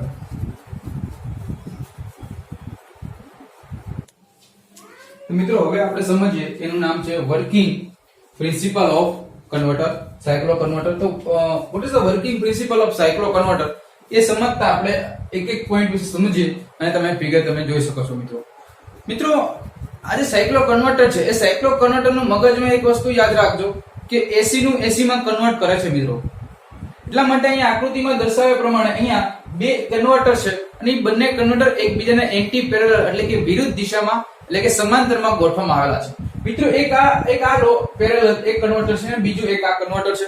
બંને કન્વર્ટર વચ્ચે એક એસી લોડ ફિટ કરેલો છે અને પરિણામે એક કન્વર્ટર મિત્રો પેરેલલમાં આપણે કહી શકીએ ગોઠવેલા છે. એક જે કન્વર્ટર છે કે જે પોઝિટિવ કન્વર્ટર તરીકે વર્તે છે અને બીજું કન્વર્ટર છે કે જેનું નામ નેગેટિવ કન્વર્ટર તરીકે ઓળખવામાં આવે છે. અને ઈ બેની વચ્ચે કે જે આપણે એસી લોડ મેં જેને આપણે ઓપરેટ કરાવો છે એનો યુઝ કરેલો છે મિત્રો. અહીંયા જે બે કન્વર્ટરનો યુઝ કરી આપણે સમાન ફ્રીક્વન્સી સમાન ફેઝ આપણે મેળવી શકીએ છીએ જેથી આપણે ફ્રીક્વન્સી છે એ આપણે કન્ટિન્યુઅસ મળી રહે મિત્રો. અહીંયા જ્યારે પહેલા કન્વર્ટર પોઝિટિવ કન્વર્ટરમાંથી કરંટ જે મળે એને આઈપી કહેવાય અને નેગેટિવ કન્વર્ટરમાં જે દાખલ થાય છે એને આપણે નેગેટિવ કરંટ આપણે કહીશું મિત્રો. અહીંયા વોલ્ટેજ અને કરંટના બંનેનો ગુણાકાર કરતા આપણને પાવર મળે છે અને પરિણામે આપણને કન્વર્ટરને ચલાવવા માટે જે આપણે સમજાવેલું છે અહીંયા કે પોઝિટિવ કન્વર્ટર અને નેગેટિવ કન્વર્ટરને એન્ટી પેરેલલ જોડવામાં આવ્યા છે જેથી વોલ્ટેજ અને કરંટની બંને પોલારિટી આપણે આપી શકીએ. અને અહીંયા એમ્પ્લિટ્યુડ, ફ્રીક્વન્સી અને ફેઝ કેવા છે બધા સરખા જોવા મળે છે મિત્રો. અહીંયા આકૃતિમાં દર્શાવ્યા પ્રમાણે અહીંયા જ્યારે એસી સપ્લાય આપવામાં આવે છે ત્યારે અહીંયા પોઝિટિવ આવે છે. હવે મિત્રો થાય છે એવું કે મને પાવર ક્યારે મળશે કે ભાઈ પાવર ત્યારે મળશે કે જ્યારે પાવર વોલ્ટેજ અને કરંટનો ગુણાકાર એટલે પાવર કહેવાય. તો જે સમયે એટલે રેક્ટિફાઈંગ થાય છે એટલે કે જે સમય જો આ સમય છે એ ઓન્લી ફોર મને શું મળે છે કરંટની ડાયરેક્શન મળે છે કે નહીં? યસ, ઓન્લી ફોર કરંટની ડાયરેક્શન મળે છે પણ કેવી? નેગેટિવ. તો મને નેગેટિવમાં કરંટની ડાયરેક્શન મળશે. પરંતુ જ્યારે કરંટ અને વોલ્ટેજ બંનેનો ગુણાકાર મળે છે તો એ સમયે જેમ કે અહીંયા વોલ્ટેજ પણ છે અને કરંટ છે અને એ સમયે મને અહીંયા ઈનો ક્રોસ સેક્શન એટલે કે બે સંપાત થાય છે એકબીજાને છેદે છે અને એ જે ક્રોસ સેક્શન મને મળે છે એટલા પોર્શનમાં તો એ પોર્શનમાં મિત્રો મને જેમ કે એટલા પોર્શન છે તો એટલા પોર્શનમાં એટલે કે એટલા આપણે પોર્શનની વાત કરું તો એટલા જે પોર્શનમાં છે મને પાવર મળે છે અને એક મને પોઝિટિવ પાવર મળશે. પછી આગળ છે ધીમે ધીમે જ્યારે વોલ્ટેજ ઘટીને 0 થઈ જશે. વોલ્ટેજ અહીં પણ ઘટીને 0 થઈ જશે પરંતુ જે કરંટ છે કરંટ જો એ ધીમે ધીમે જાય છે પણ કરંટ માત્ર ને માત્ર પછી કેવો રહે છે? નેગેટિવ. એટલા માટે નેગેટિવ ડાયરેક્શન પાછી ફરીથી પાછી પોઝિટિવ કરંટ છે તો પોઝિટિવ કરંટની પાછી આ જે છે ઉપર તો જશે ગમે ત્યારે. તો એ મિત્રો અહીંયા આપણે અલગ અલગ વેવફોર્મ આપણે જોયેલા છે, આપણે દર્શાવવામાં આવેલા છે. ઓકે, આ વસ્તુ તમને સમજાવવાનું છે. હવે મિત્રો અહીંયા તમને થાય કે સાહેબ અહીંયા પોઝિટિવ હોય તો પોઝિટિવ પણ અહીંયા નેગેટિવ તો પોઝિટિવ કેમ હોય? મિત્રો એ સમજવા જેવી છે કે ભાઈ વસ્તુ શું છે કે ભાઈ આ જ્યારે પોઝિટિવ સપ્લાય આપવામાં આવે છે જેમ કે જો અહીંયા તમે જુઓ તો જ્યારે પોઝિટિવ સપ્લાય આપવામાં આવે છે એટલે કે જ્યારે હું થાઇરિસ્ટરને ઓન કરું ત્યારે આ જે કરંટ આમાંથી કરંટની પોઝિટિવ કરંટ મળે છે. કેવો મળે છે? પોઝિટિવ. એટલે કે અહીંયા પોઝિટિવ કન્વર્ટર મળે છે એટલે માત્ર ને માત્ર પોઝિટિવ મળે છે. પરંતુ આને આપણે નેગેટિવ કન્વર્ટર રેક્ટિફાઈંગ કહેશું કારણ કે મિત્રો અહીંયા મને શું મળે છે? બંને પોઝિટિવ મળે છે પરંતુ જેને કન્વર્ટર છે એ મને રેક્ટિફાઈંગ કેવું? નેગેટિવમાં મળે છે. કેવું મળે છે? નેગેટિવમાં. તો એટલા માટે આને આપણે કહીશું નેગેટિવ કન્વર્ટર રેક્ટિફાઈંગ. કેમ નેગેટિવ રેક્ટિફાઈંગ કીધું? નેગેટિવ કન્વર્ટર રેક્ટિફાઈંગ એટલા માટે કીધું કે આમાંથી કરંટ જે છે આમાંથી કરંટ નીકળે છે ક્યાંથી? સોર્સમાંથી નીકળે અને લોડમાં દાખલ થાય છે તો એ પરિણામે નેગેટિવ કન્વર્ટર રેક્ટિફાઈંગ તરીકે ઓળખશું. અને જ્યારે આને આપણે પોઝિટિવ કન્વર્ટિંગ રેક્ટિફાઈંગ કીધું કારણ કે એ જે કરંટ છે એ કરંટ નેગેટિવ માંથી એટલે કે અહીંથી ફ્લો થઈ નેગેટિવ માંથી એન્ટ્રી થાય છે કેમાં? લોડમાં. એટલા માટે આને પોઝિટિવ કન્વર્ટર રેક્ટિફાઈંગ કીધું. ઇન શોર્ટ આપણે સમજવાનું એટલું જ છે મિત્રો કે ભાઈ પોઝિટિવ માંથી પોઝિટિવ, નેગેટિવ માંથી નેગેટિવ નહીં, એના જગ્યાએ જે વોલ્ટેજ અને કરંટના બંનેના ગુણાકાર મળશે એ સમયે મને આઉટપુટ વોલ્ટેજ પોઝિટિવ મળશે. તો ઇન શોર્ટ કહેવાનો મતલબ એવો છે કે આ જે સાયક્લો કન્વર્ટર છે એ સાયક્લો કન્વર્ટર આપણે વર્કિંગ પ્રિન્સિપલ એસી ટુ એસી માં કન્વર્ટ કેવી રીતે કરે છે તો મિત્રો એક વાતમાં તમને ઇન શોર્ટ સમજાઈ દઉં કે AC ટુ AC મારે AC ટુ AC જોઈ છે તો સૌથી પહેલા મારે શું કરવું પડશે કે ભાઈ AC નું DC માં જવું પડશે અને આ DC ને મારે AC માં કન્વર્ટ કરવું પડશે તો AC નું DC માં કન્વર્ટ એટલે કે રેક્ટિફાઈંગ એક્શન કામ કરશે કે નહીં યસ રેક્ટિફાઈંગ એક્શન કામ કરશે અને DC નું AC માં કન્વર્ટ તો પછી મારે ઇન્વર્ટર એક્શન કામ કરશે કે નહીં યસ મિત્રો એટલા માટે મિત્રો જ્યારે જે AC નું DC માં રેક્ટિફાઈંગ પ્રોસેસ થાય છે તો એ સમયે મારો કરંટ પોઝિટિવ મળે છે પરંતુ જ્યારે એ જ કરંટ છે એ ઇન્વર્ટર તરીકે કામ કરે છે ત્યારે એ નેગેટિવ કરંટ તરીકે વર્ક કરે છે મિત્રો આવી રીતે આખું આપણે AC નું AC માં એટલે કે સાયક્લો કન્વર્ટર આપણે એક ફ્રીક્વન્સી માંથી બીજી ફ્રીક્વન્સીમાં આપણે કન્વર્ઝન જોવા મળે છે તો મિત્રો નેક્સ્ટ લેક્ચરમાં મળીએ નેક્સ્ટ લેક્ચરમાં આપણે ભણવા છે એ છે સેન્ટર ટેપ્ડ સાયક્લો કન્વર્ટર તો એ પણ આપણે જોશું ડીજી ટાઈપના સાયક્લો કન્વર્ટર ભણવાના છે જે exam point of view very most time છે મિત્રો બાય એન્ડ ટેક કેર મિત્રો લાસ્ટ લેક્ચરમાં આપણે સાયક્લો કન્વર્ટર એટલે શું સાયક્લો કન્વર્ટરના પ્રકારો અને સાયક્લો કન્વર્ટર નો વર્કિંગ પ્રિન્સિપલ એ આપણે સમજેલો હતો તો આજના લેક્ચરમાં આપણે શું સમજવાનું છે મિત્રો આપણે લાસ્ટ લેક્ચરમાં આપણે સમજ્યું હતું કે સાયક્લો કન્વર્ટરના પ્રકારો તો સાયક્લો કન્વર્ટરના ટોટલ 5 પ્રકાર છે સ્ટેપ અપ સ્ટેપ ડાઉન પછી આપણે એમાં પછી અલગ પ્રકારના જોઈતા single phase to single phase 3 phase to single phase અને 3 ફેઝ ટુ 3 ફેઝ હવે એમાં આપણે જે અગત્યનો એવો single phase to single phase cyclo કન્વર્ટરનો પ્રકાર છે એના પાછળ બે પ્રકાર પડે છે એક છે મિડ પોઈન્ટ સાયક્લો કન્વર્ટર અને બીજું છે બ્રિજ ટાઈપ સાયક્લો કન્વર્ટર એમાં first of all we have discuss mid point cyclo converter એક્ઝામમાં મિત્રો ક્વેશ્ચન પૂછાઈ ગયો કે કોન્સ્ટન્ટ ઇનપુટ ફ્રીક્વન્સી અને વેરિયેબલ આઉટપુટ ફ્રીક્વન્સીનો તમારે વેવફોર્મ ડ્રો કરો અને બ્રિજ ટાઈપ સાયક્લો કન્વર્ટરની આકૃતિ દોરો મિત્રો ઘણી વખત તમને ક્વેશ્ચન સમજો ક્વેશ્ચન શું કહેવા માંગે છે મિત્રો ઘણા આપણે બધું આવડતું હોય ને ત્યારે કેવું થાય મિત્રો કે આપણે ખાલી એટલું કીધું છે કે ભાઈ સાયક્લો મિડ પોઈન્ટ સાયક્લો કન્વર્ટર દોરો છતાં આપણે શું કરી મને તો બધું આવડે છે લખીએ નાખે માણસો અરે તમને શું પૂછ્યું છે એ તો જુઓ નથી લખવાનું નથી કીધું છતાં તમે લખો છો ટાઈમ વેસ્ટ કરો છો મિત્રો એટલે એવું નહીં કરવાનું જ્યારે તમને કે only for circuit draw and waveform ત્યારે મિત્રો ખાલી તમારે સર્કિટ અને વેવફોર્મ ડ્રો જ કરવાના છે અને આવું ક્વેશ્ચન પૂછાઈ ગયેલો 3 માર્ક માટે તો મિત્રો તમને જ્યારે ડાયાગ્રામ અને સર્કિટ પૂછે તમારે એટલું જ દોરવાનું બીજું કાંઈ દોરવાની જરૂર નથી ઓકે તો મિત્રો એક વખત એવો પણ ક્વેશ્ચન પૂછાઈ ગયેલો હતો અને એક વખત એવો પણ પૂછાણો કે મિડ પોઈન્ટ કન્વર્ટર સાયક્લો કન્વર્ટરની વેવફોર્મ અને સર્કિટ સમજાવો 4 માર્ક તો આમાં આપણે બધું લખવું પડે શું કામ એને કીધું સમજાવો ઓલામાં તમને કીધું છે દોરો તો દોરી દેવાનું ખાલી એમાં પછી કે સમજાવવાનું નથી તો મિત્રો ઘણી વખત તમને એવું પૂછાતું હોય છે કે ભાઈ પેરેલલ ઇન્વર્ટર છે તો પેરેલલ ઇન્વર્ટરની ફક્ત સર્કિટ દોરો છતાં આપણે લખતા આવી છીએ કે માર્ક કાપે તો નો કાપે ભાઈ શું કામ કે ક્વેશ્ચનમાં જ એવું કીધું કે only for draw the circuit diagram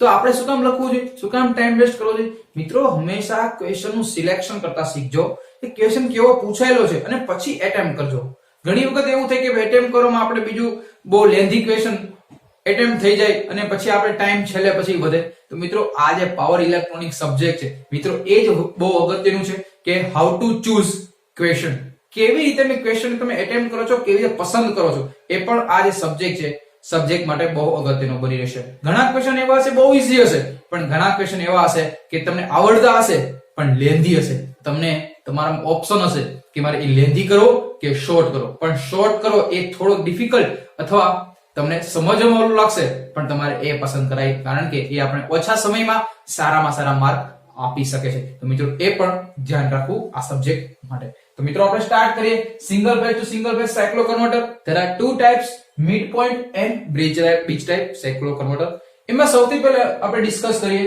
mid point cyclo converter મિત્રો આ મિડ પોઈન્ટ સાયક્લો કન્વર્ટર નામ શું મિડ પોઈન્ટ ઓલરેડી મિત્રો આપણે રેક્ટિફાયરમાં પણ આવતું કે નહીં mid point rectifier circuit yes એમાં પણ આવતું આમાં પણ આવે છે મિત્રો હવે આમાં શું કરવામાં આવે છે અહીંયા બે પી ટાઈપ અને એન ટાઈપ નું સાયક્લો કન્વર્ટર છે એટલે કે પી ટાઈપ એટલે પોઝિટિવ કન્વર્ટર અને એન ટાઈપ એટલે નેગેટિવ કન્વર્ટર અહીંયા એ બંને કન્વર્ટર છે એકબીજાને એન્ટી પેરેલલ એટલે કે વિરુદ્ધ દિશામાં પેરેલલી ગોઠવવામાં આવ્યા છે સમાંતર રીતે ગોઠવવામાં આવેલા છે અહીંયા આકૃતિમાં દર્શાવ્યા પ્રમાણે એક ટ્રાન્સફોર્મર કે જેને સેન્ટર ટેપ્ડ ટ્રાન્સફોર્મર પણ કહેવામાં આવે છે અને ઈ કનેક્ટ કરી આપણે સપ્લાય આપીએ છીએ તો મિત્રો ક્વેશ્ચન આમ પણ પૂછી શકે કે સેન્ટર ટેપ્ડ ટ્રાન્સફોર્મર નું કનેક્શન સમજાવી સાયક્લો કન્વર્ટર સમજાવો તો તમને એમ થાય કે આવું તો કે બુકમાં છે જ નહીં, પણ મિત્રો ક્વેશ્ચન આવો એટલા માટે પણ પૂછાય કે ભાઈ centre tap mid point cyclo converter, તો મૂંઝાતા નહીં, આ જ આન્સર આવશે. ઓકે, ચિંતા કરવાની જરૂર નથી. હવે મિત્રો અહીં સમજીએ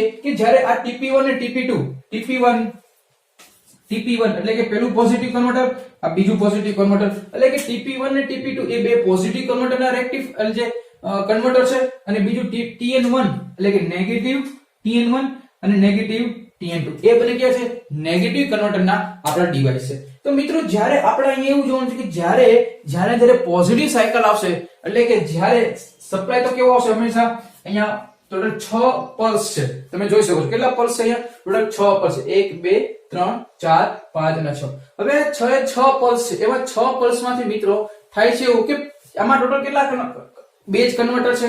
ઓકે, બેઝ કન્વર્ટર છે. તો અહીંયા આપણે એવું કરવું પડશે કે ભાઈ પહેલી પલ્સ જ્યારે આવે કે પોઝિટિવ પલ્સ છે કે નહીં, યસ, તો જ્યારે આપણે પોઝિટિવ એટલે કે TP1 જ્યારે આપણે ટ્રિગર પલ્સ આપવામાં આવે છે, વોલ્ટેજ અથવા કરંટ આપવામાં આવે છે, ત્યારે એ જે થાઇરિસ્ટર મારો ફાયર થાય છે એટલે કે ટ્રિગર થાય છે અને એમાંથી કરંટનું વહન ધીમે ધીમે થવા લાગે છે. તો એ સમયે કરંટ મિત્રો આ જે ફાયરિંગ એંગલ દર્શાવે છે, જેવો ફાયરિંગ એંગલ આવ્યો પછી આપણે કરંટ મળશે કે નહીં TP1, યસ, કરંટ જોવા મળે છે.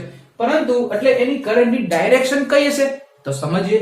જો અહીંથી સપ્લાય વોલ્ટેજ આવ્યો તો A થી TP1 ક્યાંથી કરંટ જશે મિત્રો, તો અહીંથી કરંટ જાય કે નહીં, A થી TP1, પછી TP1 થી ક્યાં જશે P થી લોડ થી 0 અને 0 થી A. તમને એમ થાય કે સાહેબ અહીંયા નહીં જાય, નો જાય, કારણ કે મિત્રો અહીંયા પોઝિટિવ સપ્લાય છે તો પોઝિટિવ માંથી પોઝિટિવ માં જશે ને, અહીંયા તો જશે નહીં. શું કામ નહીં જાય, કારણ કે મિત્રો અહીંયા થોડોક લેસ રેઝિસ્ટન્સ હશે. શું હશે? Less resistance. અહીંયા તો કેવો શોર્ટ સર્કિટ લોડ જ છે, તો ડાયરેક્ટ અહીંયાથી આપણે કરંટનું વહન થવા લાગશે, આમાંથી કરંટ ફ્લો નહીં થાય. ઓકે, આગળ સમજીએ P load to 0 to A.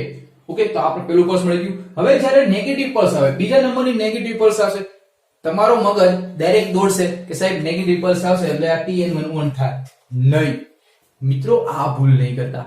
બધા છોકરાઓ અહીંયાનું મગજ ડાયરેક્ટ ન્યા જ દોડે, નેગેટિવ આવે નેગેટિવ કન્વર્ટ. નહીં, એવું નથી થતું ભાઈ સાયક્લો કન્વર્ટરમાં. અહીંયા આપણે જ્યારે નેગેટિવ એટલે કે જ્યારે નેગેટિવ પલ્સ આવે છે, હજી તો આ ઓફ થયો જ છે, હજી તો આ ઓફ થયો. જો 0 પોઝિશન આવી, થાઇરિસ્ટર will be turned off.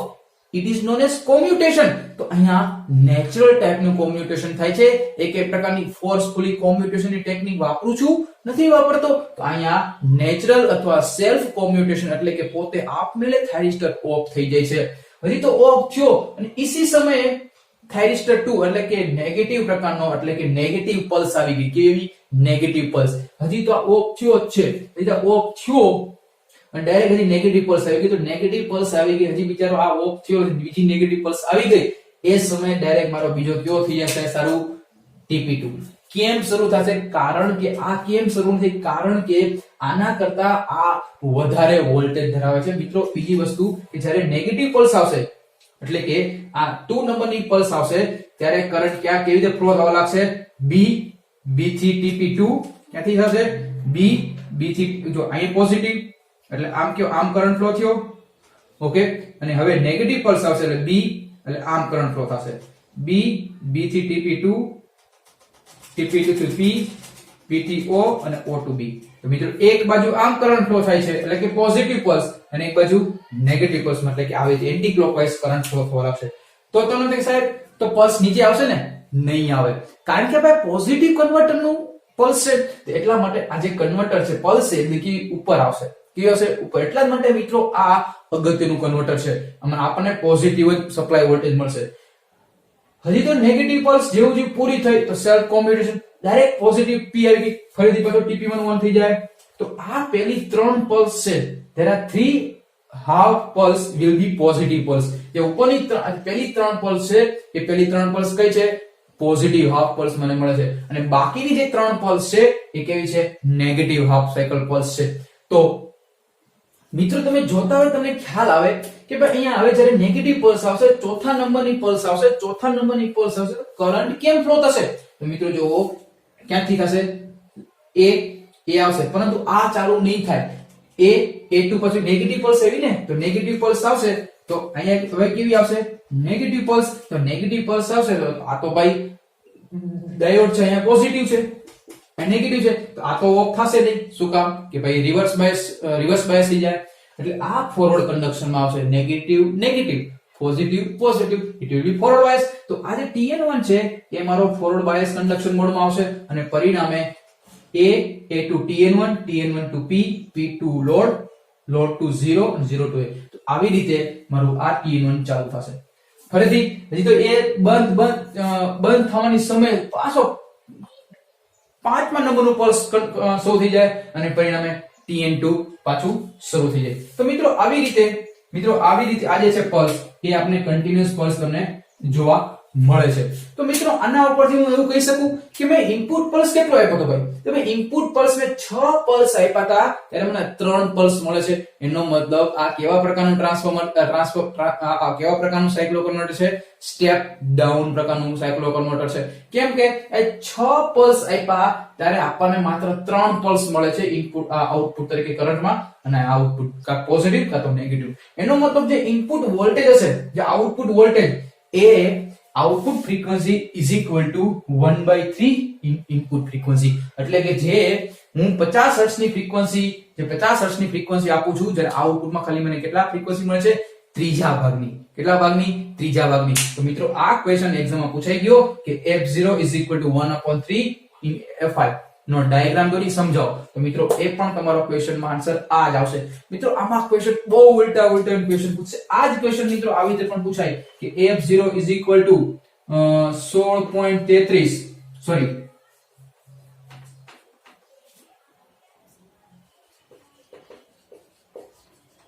33.33 input frequency, ત્યારે પણ તમારો આ જ આન્સર આવશે, કારણ કે 1.33 એટલે કેટલા થાય? 33.33.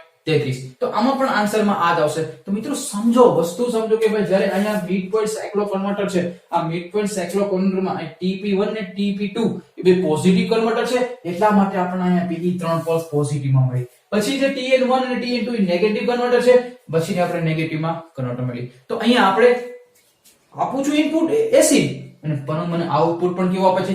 AC.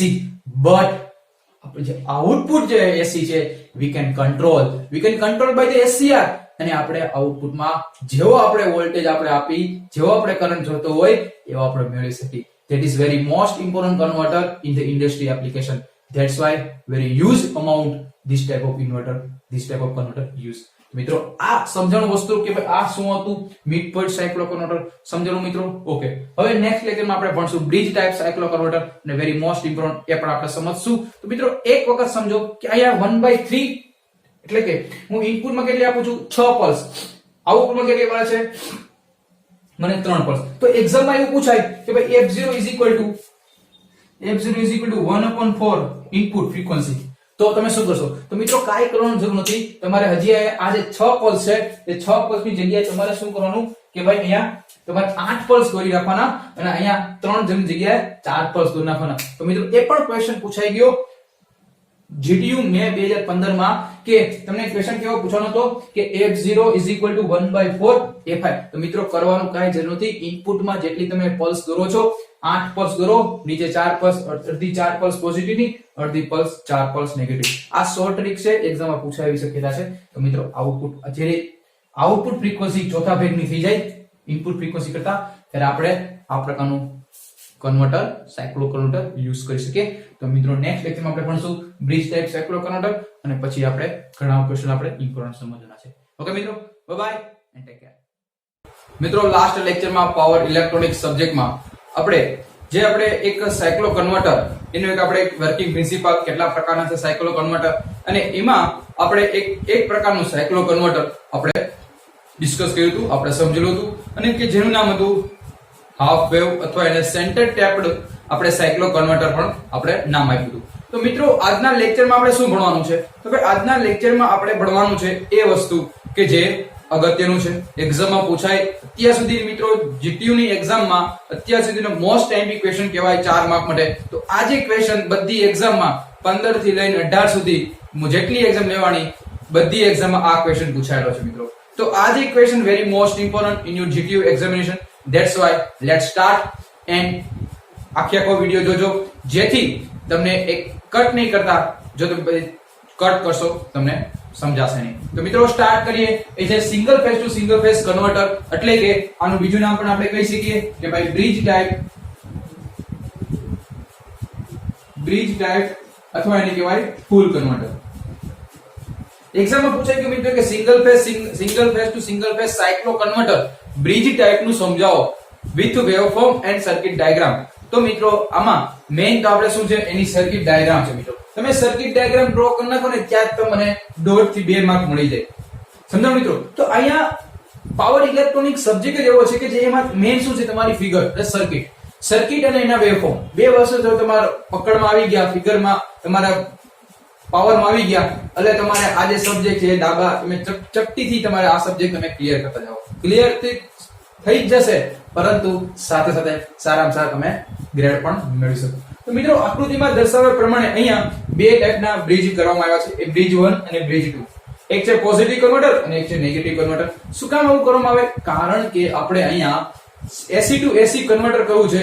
That's why here use two types of converter, one type positive and second one negative converter. હવે જે પોઝિટિવ કન્વર્ટર છે એમાં 4 ડાયોડ છે નહીં, 4 SCR છે.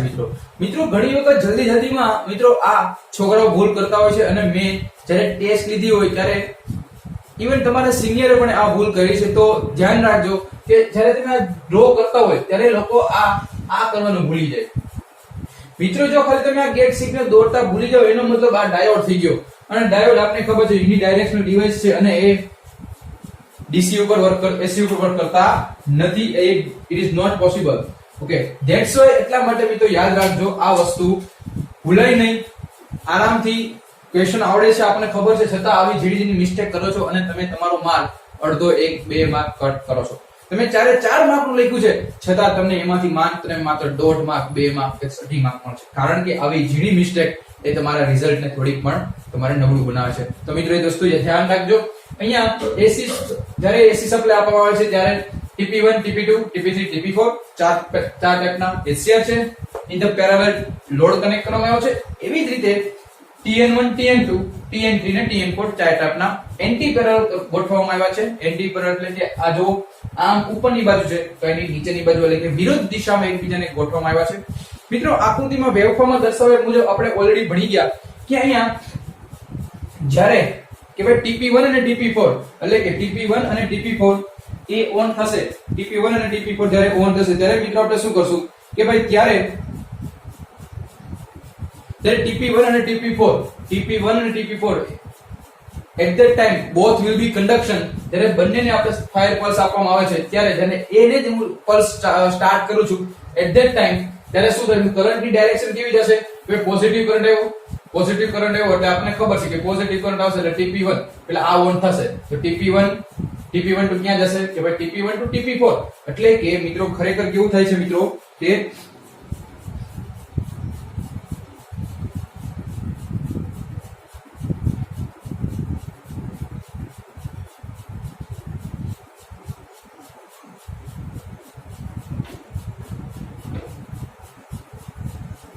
મિત્રો જે TP1 અને TP4 છે એ TP1 TP4 એ જ્યારે ઓન થશે ત્યારે A ટર્મિનલ ટુ ક્યાં જશે?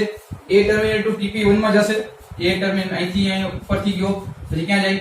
TP1 માં. એટલે આથી કરંટ છે અહીંથી આમ ગયો. ઓકે, કરંટ છે ત્યાંથી આમ ગયો પછી આમ જાય TP1 થી પછી ક્યાં જાય? અહીંયા તો જાય નહીં, રિવર્સ બાયસ થાય એટલે કે ડાયરેક્ટ ક્યાં જાય? TP1 ટુ પછી C to load to TP4 to પાછું અહીંયા અને B.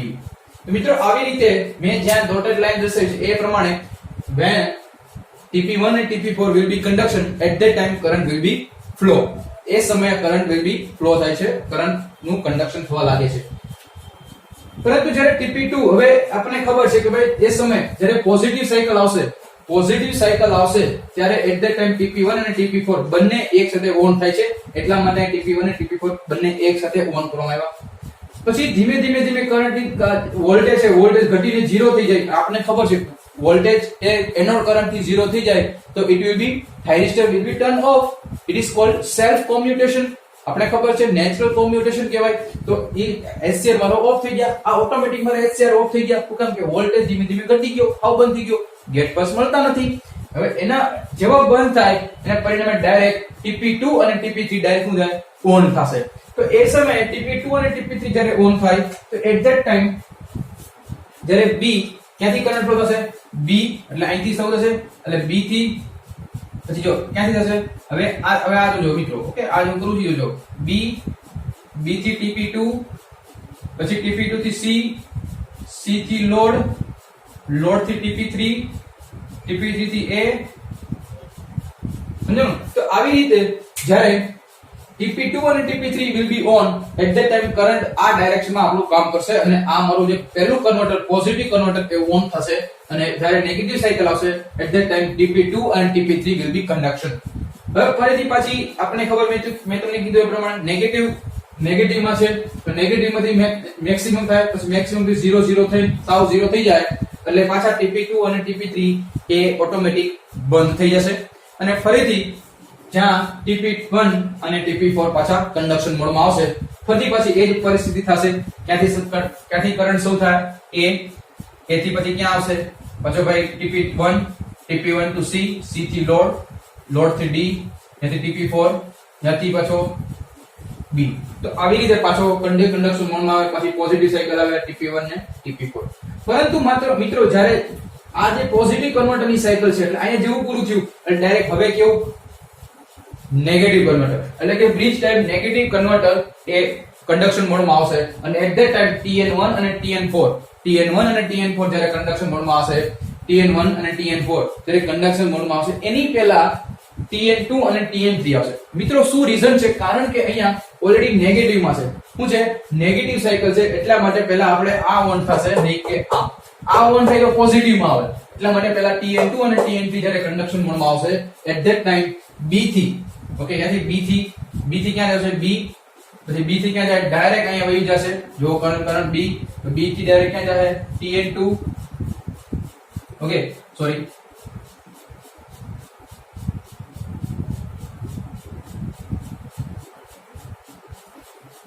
B પછી TN3 B પછી ડાયરેક્ટ ક્યાં જાય TN3 yes B TN3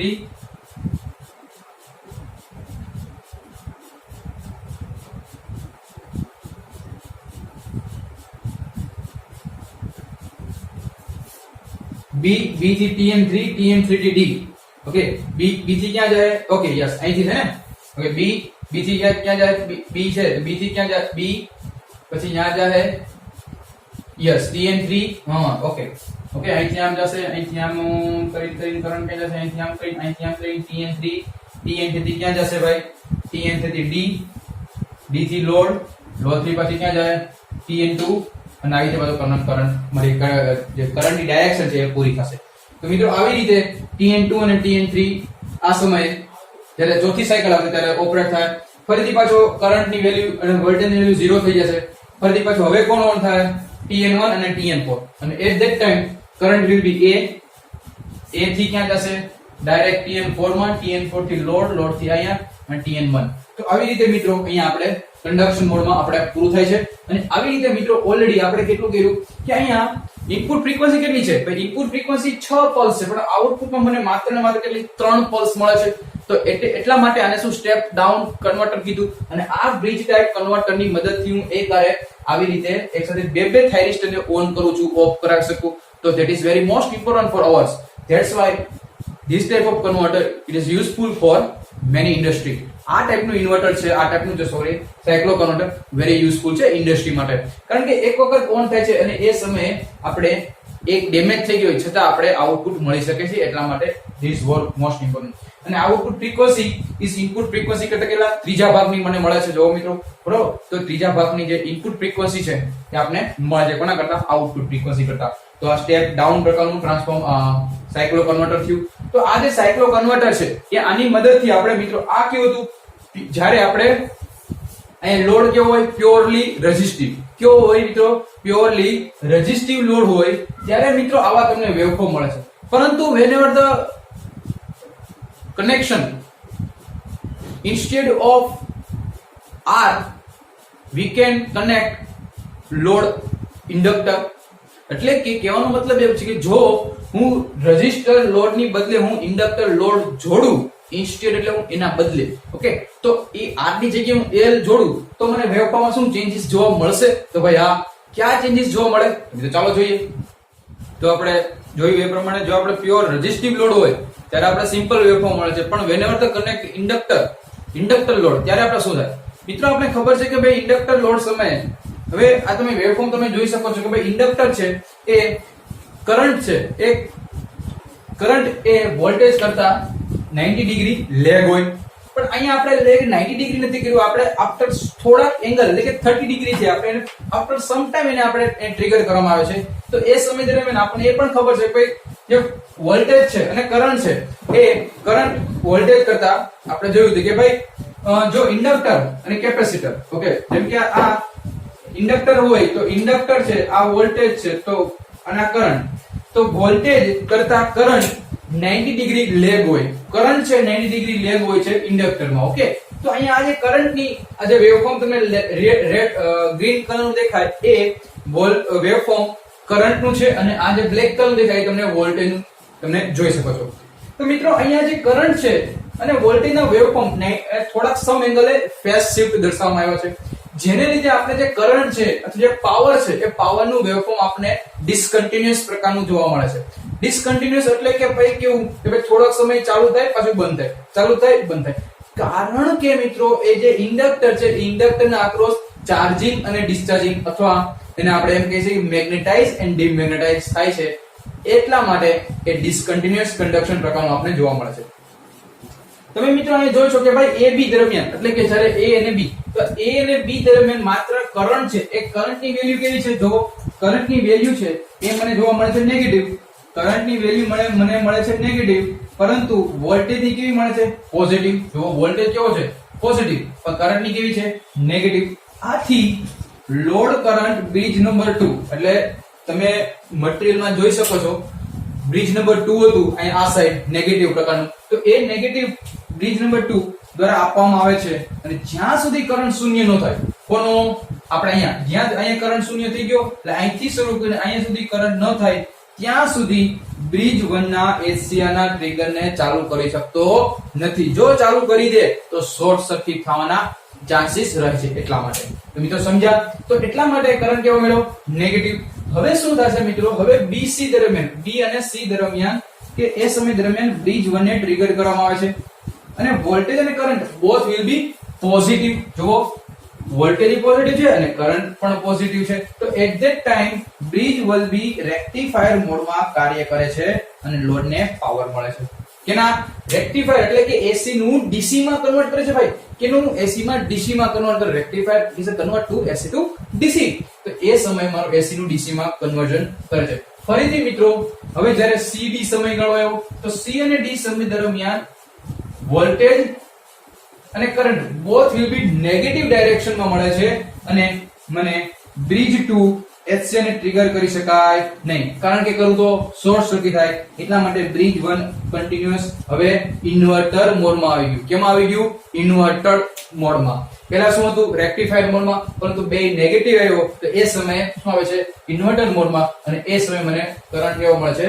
negative. તમે જોઈ શકો છો, એટલે અહીંથી અહીંયા સુધી બે નેગેટિવ જ છે. જુઓ હવે DE સમય દરમિયાન એટલે C થી D નેગેટિવ, હવે D થી E સમય દરમિયાન વોલ્ટેજ અને કરંટ પાછા કેવા છે? વોલ્ટેજ અને કરંટ કેવા છે? બે નેગેટિવ છે. સોરી, અહીંયા કેવો હતો? CD દરમિયાન શું હતું? જો CD દરમિયાન જે વોલ્ટેજ કેવો છે? નેગેટિવ, તો કરંટ કેવો છે? પોઝિટિવ. જો કરંટ કેવો છે? પોઝિટિવ, હજુ પોઝિટિવ જ છે, એટલા માટે અહીંયા ઇન્વર્ટર મોડમાં આવ્યું અને બે નેગેટિવ માં આવ્યા, એટલા માટે આ સમયે મારે એટલે કે હું કહી શકું કે અહીંયા રેક્ટિફાયર અહીંયા ઇન્વર્ટર મોડમાં આવી શકે એવું કહી શકું, અને કરંટની વેલ્યુ મને મળે છે. પાછું EF દરમિયાન જો વોલ્ટેજ કેવો છે? નેગેટિવ. કરંટ કેવો છે?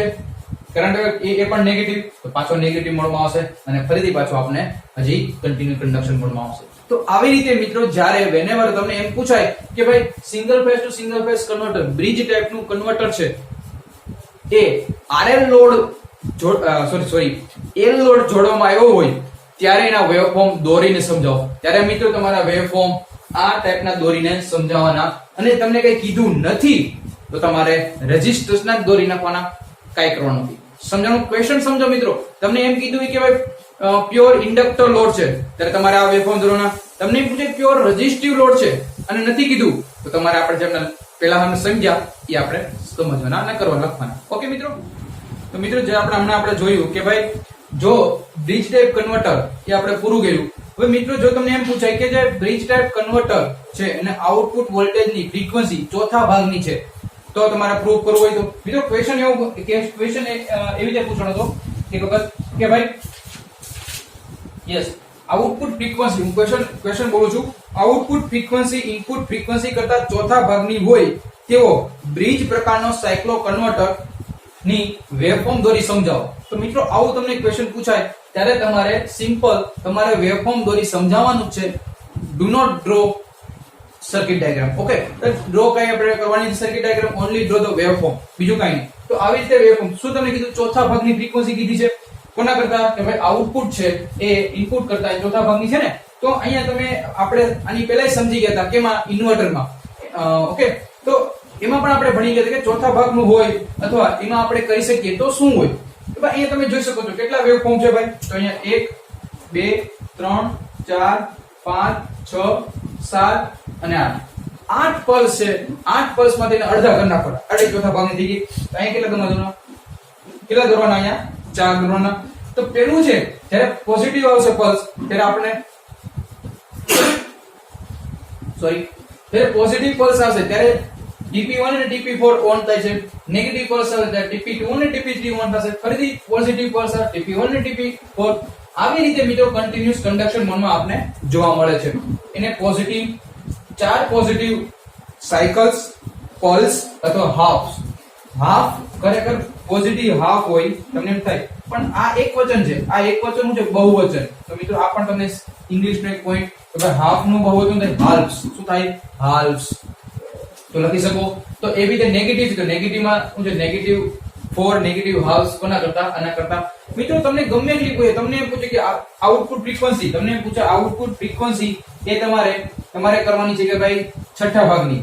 તો તમે શું દોરશો? તો તમારે કઈ કરવાની જરૂર નથી. તમારે શું કરવાનું? હું ખબર અહીં કેટલા દોરવાના? 12. અહીં કેટલા દોરવાના? 6. તમને પૂછાય કે આઉટપુટ ફ્રીક્વન્સી ઇનપુટ ફ્રીક્વન્સી કરતા 10મા ભાગની છે. અહીં કેટલા દોરવાના? 20. અહીં કેટલા દોરવાના? 10. નહીં પૂછાય, કોઈથી નહીં પૂછાય. તમારે આવું પૂછાશે એક્ઝામમાં, ઇન્ટરવ્યુ આપણે જે મેઇન છે રેફરન્સ બુક એમાં પણ આવું પૂછવાનું છે, આવું જ લખેલું છે અને આપણે આ જ પણ યુઝ કરી છે. આ તો જસ્ટ ફોર તમને એક્ઝામમાં પૂછાય તો આપણે દોરી શકીએ. તો મિત્રો આ હતો કે ભાઈ આઉટપુટ ફ્રીક્વન્સી છે એ ઇનપુટ ફ્રીક્વન્સી કરતા ચોથા ભાગની છે. તમે આ વેવફોર્મ દોરી તમે સમજાવી શકો છો. ઓકે મિત્રો, તો અહીં સુધી લેક્ચર રાખીએ. નેક્સ્ટ લેક્ચરમાં મળીએ અને એ અત્યારે આપણે ભણવાના છે અને એમાં ભણવાના આપણે છે સર્ક્યુલેટિંગ કરંટ ફ્રી ઓપરેશન. તો મિત્રો બાય એન્ડ ટેક કેર. તો મિત્રો લાસ્ટ લેક્ચરમાં આપણે ઇન્વર્ટર અને સાથે સાથે આપણે સાયક્લો કન્વર્ટરના ટોપિક આપણે ભણેલા હતા. સાયક્લો કન્વર્ટરમાં આપણે બધી વસ્તુ આપણે કમ્પ્લીટ કરી હતી. એમાં મિત્રો લાસ્ટ ટોપિક બાકી હતો. મેં તમને કીધું કે નેક્સ્ટ લેક્ચરમાં આપણે લાસ્ટ ટોપિક ભણશું આ ચેપ્ટરનો અને ચેપ્ટર આપણે પૂરું કરશું. તો મિત્રો આજે આપણે લેક્ચરમાં ભણવાનું છે કે જેનું નામ છે circulating current free circulating current mode operation. એક્ઝામમાં ક્વેશ્ચન પૂછાઈ ગયો મિત્રો. અત્યાર સુધી કોઈ દી ક્વેશ્ચન નતો પૂછાણો 2018 સુધીમાં અને મે 2018 ના પેપરમાં ક્વેશ્ચન પૂછાણો. શું પૂછાણો કે ભાઈ સમજાવો કરંટ લિમિટિંગ ઓપરેશન, સમજાવો કરંટ લિમિટિંગ રિએક્ટર ઓપરેશન સાયક્લો કન્વર્ટરમાં. તો ક્વેશ્ચન એવો હતો કે ભાઈ સાયક્લો કન્વર્ટરની અંદર કરંટ લિમિટિંગ રિએક્ટરની ભૂમિકા સમજાવો. તો આવો ક્વેશ્ચન પૂછાણો તો પેલા ખબર જ ન પડી કે હું કહેવા માંગે છે. ઓકે, હું કામ કે કોઈ પૂછાણો નતો એટલે આપણે કે આ કોઈ પૂછાશે નહીં, પરંતુ લાસ્ટ એક્ઝામમાં પૂછાઈ ગયો તો એટલે આપણી માટે બહુ મોસ્ટ આઈએમપી ક્વેશ્ચન પૂછાય. હવે આવનારી એક્ઝામ માટે બની જાય અને mid same point of view પણ બની જાય. તો એ ક્વેશ્ચન છે એ છે જે અહીંયા સર્કિટમાં તમને આની પહેલા પણ આવી સર્કિટ તમે જોયેલી હશે. જો હું આ રિએક્ટર આવું છે reactor one types of inductor જ છે. ઓકે, હવે અહીંયા ઇન્ટરબ્રિજ રિએક્ટર છે. શું છે? ઇન્ટરબ્રિજ. આપણે કેમ બ્રિજ હોય તો પુલ હોય એની એક જગ્યાએથી બીજી જગ્યાએ જવું હોય તો આપણે બ્રિજનો યુઝ કરીને એવી રીતે અહીંયાથી અહીંયા જવું હોય તો કોનો? રિએક્ટર એટલે કે ઇન્ડક્ટરનો યુઝ કરવામાં આવશે. એટલા માટે એને કીધું ઇન્ટરબ્રિજ રિએક્ટર. પણ અહીંયા શા માટે મૂકવામાં આવ્યો છે? What is the reason put here in this circuit? શું રીઝન છે? શું એનું ફંક્શનાલિટી છે? તો એ આપણે સમજાવવાનું છે અને એ જ તમારે એક્ઝામમાં સમજાવવાનું હતું 4 માર્કમાં. તો મિત્રો સમજીએ કે ભાઈ સૌથી પહેલા આપણે સમજીએ કે સર્ક્યુલેટિંગ કરંટ અથવા ફ્રી ઓપરેશન કોને કહેવાય. તો ભાઈ જ્યારે બ્રિજ પ્રકારના single phase to single phase, જ્યારે બ્રિજ પ્રકારના single phase to single phase cyclo કન્વર્ટરમાં જ્યારે લોડ કરંટ પોઝિટિવ હોય, શું હોય, જ્યારે લોડ કરંટ છે એ પોઝિટિવ છે, ત્યારે બ્રિજ એકના HCA ને ટ્રિગર કરવામાં આવે છે કે નહીં? બોલો, છે કે નહીં? યસ. આપણે સમજ્યા હમણાં લાસ્ટ લેક્ચરમાં ભણ્યા હતા કે ભાઈ જ્યારે આપણે લોડ કરંટ પોઝિટિવ હોય, કેવો હોય? લોડ કરંટ પોઝિટિવ હોય, ત્યારે બ્રિજ એકના HCA ને આપણે ટ્રિગર કરવામાં આવે છે અને બ્રિજ 2 ના HCA ને ટ્રિગર કરવામાં આવતો નથી. તો કહે ને આપણે બરોબર. તેવી જ રીતે જે સમય દરમિયાન લોડ કરંટ નેગેટિવ હોય, શું હોય? લોડ કરંટ જ્યારે નેગેટિવ હતો તો એ દરમિયાન બ્રિજ 2 ના HCA ને ટ્રિગર કરવામાં આવે છે કે નહીં? હા. પરંતુ એ સમયે HCA 1 ના ટ્રિગર કરવામાં આવતા હતા નહીં. આથી સર્કિટમાં સર્ક્યુલેટિંગ કરંટનું વહન થતું નથી. એનો મતલબ કરંટનું વહન થતું નથી એટલે કે એક જગ્યાએ હું જ્યારે આને ચાલુ કરવામાં આવું ત્યારે આ ચાલુ થતું નહીં અને આનું ચાલુ કરવામાં આવે ત્યારે આ કઈ ચાલુ નતો થતો. ઓબ્વિયસ વાત ભાઈ, પોઝિટિવ આવે ત્યારે પોઝિટિવ કન્વર્ટર અને નેગેટિવ આવે ત્યારે બ્રિજ 2 કન્વર્ટર યુઝ થતું. બરોબર છે ભાઈ. એટલે કે સર્ક્યુલેટિંગ કરંટ એટલે કે કરંટનું કે ફ્લો જ નતો થતો, ફ્રી કરંટ મને મળતો જ નતો. પરંતુ જ્યારે શું થાય છે, આ પ્રકારના ઓપરેશનને શું કહેવાય? સર્ક્યુલેટિંગ કરંટનું ફ્રી ઓપરેશન. એનો મતલબ કે જ્યારે આપણે એક પણ પ્રકારનું કરંટનું ઓપરેશન ફ્રી પ્રકારનું સર્ક્યુલેટિંગ કરંટ ફ્રી ઓપરેશન એટલે એક પણ પ્રકારનું કરંટનું ઓપરેશન મળતું નથી. પરંતુ મિત્રો થાય છે એવું કે જો બંને વચ્ચે એટલે કે જ્યારે જે ઇન્ડક્ટર લોડ હોય, શું હોય મિત્રો? જ્યારે ઇન્ડક્ટર લોડ પુટ કરવામાં આવે છે એ લોડ વખતે જો લોડ કરંટ અસતત પ્રકારનો હોય એટલે કે ડિસકન્ટિન્યુઅસ પ્રકારનો હોય, લાસ્ટ લેક્ચરમાં આપણે ભણી ગયા ને કે જો ઇન્ડક્ટર પુટ કરવામાં આવે રેઝિસ્ટરના બદલે તો એ કરંટ છે એ વોલ્ટેજ કરતા 90 ડિગ્રી પાછળ હોય. એટલે કે પાછળ હોય એટલા માટે એ જે કન્ટિન્યુઅસ કન્ડક્શન ની બદલે શું કરે? ડિસકન્ટિન્યુઅસ કન્ડક્શન એટલે કે અસતત પ્રકારનો કરંટ આપણે મળે. બરોબર. તો અને જો નોન સર્ક્યુલેટિંગ પ્રકારનું ઓપરેશન રાખવાનું હોય તો કંટ્રોલ સ્કીમ આપણે કોમ્પ્લિકેટ બને છે. તો મિત્રો જ્યારે અસતત પ્રકારનું કન્ડક્શન હોય, મિત્રો સમજો કે ભાઈ તમારી એક એવી એપ્લિકેશન છે તમારી ઇન્ડસ્ટ્રીમાં કેવો છે કે ભાઈ આપણી મોટર હોય તો મોટરમાં તો હોય ઇન્ડક્ટર તો હોવાનો જ છે, RL લોડ હોય. પરંતુ એક એવી કન્ડિશન છે કે ભાઈ જેમાં પ્યોર ઇન્ડક્ટર લોડ છે. હવે આપણને ખબર છે કે ભાઈ ઇન્ડક્ટર લોડ હોય એટલે કરંટ વોલ્ટેજ કરતા કરંટ 90 ડિગ્રી પાછળ હોય, સમ એંગલ થોડા એંગલ પાછળ હોય છે. તો એ સમય દરમિયાન થોડીક વાર મોટર મારી ફરે પાછી બંધ થઈ જાય, ફરે પાછી બંધ થઈ જાય, ફરે પાછી બંધ થઈ જાય. હવે આ ડિસકન્ટિન્યુઅસ કન્ડક્શન છે, અસતત પ્રકારનું મને કરંટ મળે છે. તો મિત્રો જો નોન સર્ક્યુલેટિંગ પ્રકારનું આ ઓપરેશન મારે રાખવાનું હોય તો કંટ્રોલ સ્કીમ મારી કેવી કોમ્પ્લિકેટ બને. એટલે આવું નથી રાખવું. મારી જે સર્કિટ છે એને મારે સિમ્પલ બનાવવી છે. તો શું કરું? તો જો બંને વચ્ચે થોડો સર્ક્યુલેટિંગ કરંટ ચલાવવામાં આવે તો કંટ્રોલ સ્કીમ કેવી થશે? બને સિમ્પલ બને. એટલા માટે પોઝિટિવ કન્વર્ટર અને નેગેટિવ કન્વર્ટરની વચ્ચે આપણે શું જોડવામાં આવે છે? એનું નામ છે ઇન્ટર બ્રિજ રિએક્ટર અથવા એને કહેવાય કરંટ લિમિટિંગ રિએક્ટર પણ રાખવામાં આવે છે. તો મિત્રો સમજણું, what are the reason put here in this circuit inter bridge reactor? તો શું કારણ હતું ઇન્ટર બ્રિજ રિએક્ટરનું? ફરીથી સમજાવું મિત્રો કે જ્યારે આપણે બ્રિજ પ્રકારનું આપણે લાસ્ટ લેક્ચરમાં ભણ્યા single phase to single phase કન્વર્ટરમાં, ત્યારે જ્યારે લોડ કરંટ પોઝિટિવ હતો ત્યારે આપણે બ્રિજ 1 ચાલુ હતું, લોડ કરંટ નેગેટિવ હતો ત્યારે બ્રિજ 2 હતું. ત્યારે એક પણ પ્રકારનો કરંટ ફ્લો થતો નતો. ત્યારે એટલા જ માટે એને આપણે શું કીધું? Free circulating current. એટલે કે એમાંથી એક પણ પ્રકારનો કરંટ ફ્લો થતો નથી. પરંતુ જ્યારે આપણે જો ઇન્ડક્ટર પ્રકારનો લોડ હોય, આપણે ખબર છે ઇન્ડક્ટર એટલે કે ડિસકન્ટિન્યુઅસ પ્રકારનું કન્ડક્શન, તો એ સમય દરમિયાન મારે નોન સર્ક્યુલેટિંગ કરંટ પ્રકારનું ઓપરેશન થતું હોય તો એ સર્કિટ છે કંટ્રોલ કરવા માટે કોમ્પ્લિકેટ થઈ જતી હતી. એટલા માટે મેં શું કર્યું કે જો બંને વચ્ચે હું સર્ક્યુલેટિંગ કરંટ થોડો કે પસાર થવા દઉં કે જેની મદદથી આ જે છે એક કન્ટિન્યુઅસ જે સર્કિટ છે સર્કિટને સિમ્પલ બનાવી શકું. તો એટલા માટે મેં શું કર્યું? રિએક્ટરનો યુઝ કરી નાખ્યો. આપણે ખબર છે કે ઇન્ડક્ટરમાંથી કરંટ ફ્લો થશે કે નહીં, તો એટલા માટે અહીંયા કરંટ લિમિટિંગ રિએક્ટર અથવા ઇન્ટર બ્રિજ રિએક્ટર જોડવામાં આવ્યો. ઇન શોર્ટ હું તમને એટલું કહું કે ભાઈ આ કરંટ લિમિટિંગ રિએક્ટર અથવા ઇન્ટરબેઝ રિએક્ટરની મૂકવાથી મને શું ફાયદો થયો, તો મને એવો ફાયદો થયો કે જે સર્કિટ હતી એ સર્કિટ કોમ્પ્લિકેટ ન બની, એના બદલે સિમ્પલ બની ગઈ. અને ઈ કરંટ લિમિટિંગ રિએક્ટર શું કે ભાઈ વધારે કરંટ હતો એ આ પોતે કન્ઝ્યુમ કરી લેતો, એટલા માટે રિએક્ટર એને શું કીધું, કરંટને લિમિટ કરતો એક રિએક્ટર અથવા ઇન્ડક્ટર, એટલા માટે મૂકવામાં આવ્યો. સમજો મિત્રો, તો આ હતો આપણો અગત્યનો ક્વેશ્ચન. હવે આપણે સમજીએ કે ભાઈ સાયક્લો કન્વર્ટરના વોટ આર ધ એડવાન્ટેજીસ. એક્ઝામમાં વારંવાર પૂછાઈ ગયા કે ભાઈ એપ્લિકેશન કઈ છે, ક્યાં જગ્યાએ સાયક્લો કન્વર્ટર યુઝ થાય. તો મિત્રો ચાલો જોઈએ સાયક્લો કન્વર્ટરના ઉપયોગો. તો મિત્રો એપ્લિકેશન ઓફ સાયક્લો કન્વર્ટર એમાં સૌથી પહેલી એપ્લિકેશન છે કે જે ઇલેક્ટ્રિક ટ્રેક્શન. મેં તમને કીધું તો આની પહેલા કે જ્યારે ચેપ્ટર આપણે શરૂ કર્યું ત્યારે પણ સમજાવ્યું હતું કે ભાઈ એપ્લિકેશન સાયક્લો કન્વર્ટરની ટ્રેક્શનમાં થાય છે.